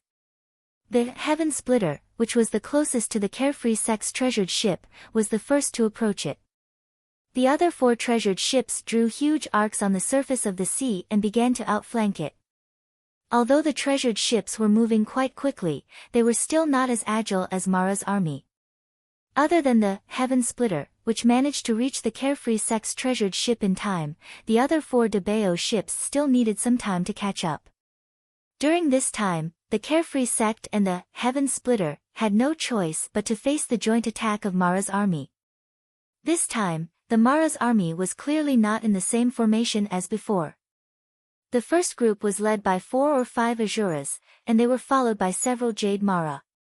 Behind them, there was still a steady stream of Mara's army supporting them. Everyone in Phantom City once again looked at Yuan Yen Laozu, and this time, many Dharma adepts seemed to be asking why they weren't attacking at this time. Seeing that Mara's army was obviously going to attack them one by one, some of the black-bellied and anxious adepts were even secretly speculating about Yuan Yen Laozu's intentions. Just as the Carefree sect was about to face the predicament of being besieged, dozens of streaks of light suddenly surged from the Carefree sect. The 7 or 8 adepts in the lead were all great adepts of the late Dharma stage. The two sides collided in mid-air, and for a moment, the adepts on the Carefree sect actually gained the upper hand, resisting the attack of Mara's army. However, Mara's army continued to send reinforcements, and the adepts on the Carefree sect were mobilized in large numbers. Although they had gained the upper hand for a short period of time, as time went on, they would inevitably fall into a disadvantage and be besieged. At this time, from the nearby Heaven Splitter, dozens of streaks of light also surged, with 5 or 6 great adepts in the lead, heading towards the Carefree sect to reinforce the Carefree sect. At this time, even those with poor eyesight could see that, based on the quality of the 6 treasured ships, the 2 Crystal Palace treasured ships were undoubtedly the best, while the treasured ships of the Carefree sect and the Purple Talisman Court were the worst. However, it was precisely because of this that the number of Dharma adepts stationed on the Carefree sect and the Heaven Splitter was the highest. Just the 2 treasured ships with great adepts alone had a total of 12 people. As a result, the Carefree sect and the Freedom sect, which originally seemed to be the weakest, became the strongest after being replenished. As for the two Crystal Palace treasured ships in the middle, there were not many Dharma adepts guarding them, but in fact, they were the weakest. The adepts on the Phantom City finally understood why Yuan Yen Laozu was so calm. It was obvious that Yuan Yen Laozu had already known that the reinforcements would be coming in this way. At this moment, a vast roar rang out from within Mara's army, and a thick black fog suddenly erupted from within Mara's army. In an instant, the Carefree sect's treasured ship was shrouded in the soul-devouring fog. At this moment, a long roar suddenly rang out from the Carefree sect, and a huge sound wave rolled out, pushing away the soul-devouring fog that had shrouded the Carefree sect's skies. A dense, warm aura rose from the Carefree sect, and all the cultivators who were affected by this aura felt as if they were bathed in sunlight. Pure Yang Laozu. The adepts who had seen Yuan Yen Laozu's power that day suddenly realized that one of the two Pure Yang Laozus who had come to the reinforcements was actually on the Carefree sect. As for the other one, everyone's eyes turned to the Freedom sect, which was furthest away from them. The appearance of Pure Yang Laozu had destroyed the might of the heavenly demons in one fell swoop. Although Mara's army still had the advantage of numbers, the morale of both the humans and demons was greatly boosted by the appearance of Pure Yang Laozu. Relying on the protection of the two treasured ships, they were able to resist the invasion of Mara's army. It was at this moment that a soul-devouring black fog quietly blossomed in the midst of Mara's army. By the time the cultivators on Fantasy Spirit City noticed it and cried out in alarm, this soul-devouring black fog had already expanded to the point where it was comparable to the previous soul-devouring black fog. Another heavenly demon. There were actually two heavenly demons hidden in Mara's army. The 5 islands had been besieged by Mara's army for a year, but no one had ever discovered that there was a second heavenly demon hidden in Mara's army. It was also possible that someone had already discovered the second heavenly demon. Everyone looked at Yuan Yen Laozu again. Yuan Yen Laozu finally said, "Everyone from Fantasy Spirit City, fight."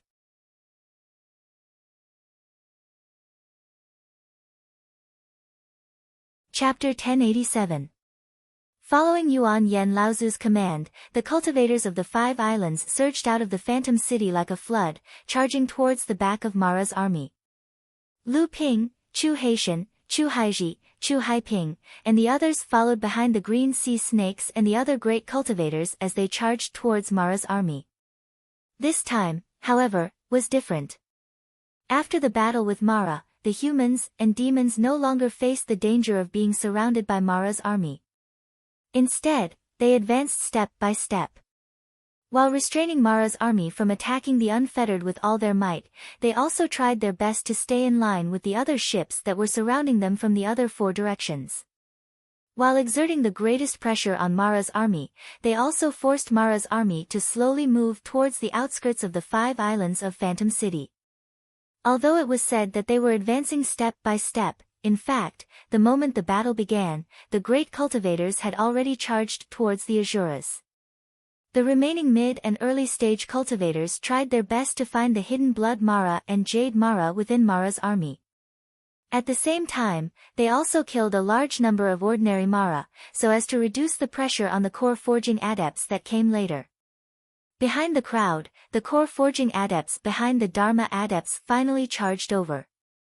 At this time, after the Dharma adepts had selected, the danger within Mara's army had undoubtedly decreased significantly. In addition to the Phantom City cultivators launching a large-scale attack, the Dharma adepts on the other 4 ships also charged into the demonic Luo army to kill. This was especially so for the Dharma adepts on the Fu Rui and the Lei Jinghao.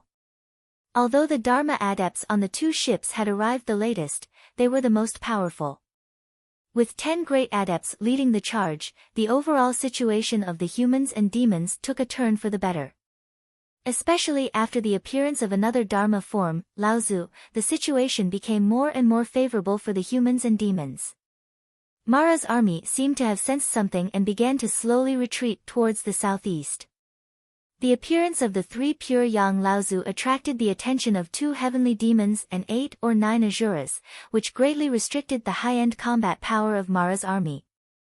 In the level of great cultivators, over 30 great cultivators of the human and demon races were outnumbered for a moment. Although it was not easy to achieve a result like killing an asura in a short period of time, it was extremely easy to achieve a result when this favorable situation extended. Several Jade Mara were easily killed by the great cultivators who were free, and some of the mid-Dharma adepts also turned to deal with the blood Mara, causing the entire situation to rapidly develop in the direction of the humans and demons. After the incident where Tiankang Laozu was plotted against, Lu Ping did not use his full strength this time. He only began to hunt the blood Mara on the periphery, and when he encountered the Jade Mara, he turned and retreated. From the beginning to the end, he did not use his avatar or the aqua sword. Even so, after the initial chaos of the battle, Lu Ping had killed a blood asura and a blood demon. This time, Lu Ping was clearly lucky. When the blood demon died, its companion's spiritual treasure did not explode along with it. However, at this moment, Lu Ping's divine will moved, and a black figure suddenly appeared near the fallen companion's spiritual treasure and reached out to grab it. However, the moment his hand grabbed the companion's spiritual treasure firmly, Lu Ping's cold snort suddenly exploded in his head. Buzz! The black figure's head felt like it was about to split open, and his whole body froze. It was at this moment that a gentle breeze swept past, and the black figure felt a chill on his arm. When he looked down, he saw that the companion's spiritual treasure was falling towards the sea, and on top of the treasure was a severed arm that was firmly grasped. Ah! The black figure let out a shrill cry. He had just escaped from Lu Ping's divine will attack, but the pain of his severed arm once again overwhelmed all his senses. A spatial crack appeared on the surface of the sea, and after the companion's spiritual treasure entered it, the spatial crack immediately disappeared. Lu Ping hovered in midair, facing the black figure whose arm he had cut off, and did not take any further action. The black figure was a person completely shrouded in black clothes. Even with Lu Ping's divine will, he could not completely penetrate the black clothes that the black figure was wearing. He could only faintly sense that the person's aura was extremely strange. 2 black figures slowly appeared behind the black figure with the severed arm. The 3 of them and Lu Ping silently faced each other, and after a moment, the 3 of them suddenly flew backward and slowly disappeared into the void. Lu Ping turned slightly and said, "Brother Chu, thank you very much." Chu Haitian appeared behind him out of nowhere, and said, "Even if I did not appear, these 3 people would not be a match for Brother Lu." Lu Ping asked, "Brother Chu, do you know where these 3 people came from?" Chu Haitian's face was also full of doubt. He shook his head and said, "I don't know, I have never heard of these people. That black clothes seem extremely strange, and the aura around these 3 people is also very strange." Lu Ping nodded. Although his divine will was tyrannical, and he had discovered more places than Chu Haitian, he still could not figure it out. He said, "I think these people must be the people who tried to plot against Marshal Granduncle." In the 5 islands of Phantom, under the protection of the major sects and the 3 major tribes, there is actually such a hidden force that has not been discovered. I am afraid that the force behind these people is extremely powerful. Indeed, I will inform the elders of this matter.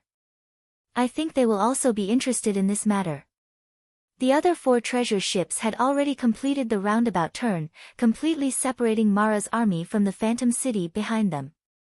The reason why treasure ships were the symbols of large sects was because they themselves were huge war fortresses, and they were even called the second foundation of the various sects floating on the sea. When each treasure ship crashed into Mara's army, the power that erupted in an instant with the formation runes around the treasure ship as the foundation was close to a supreme divine ability.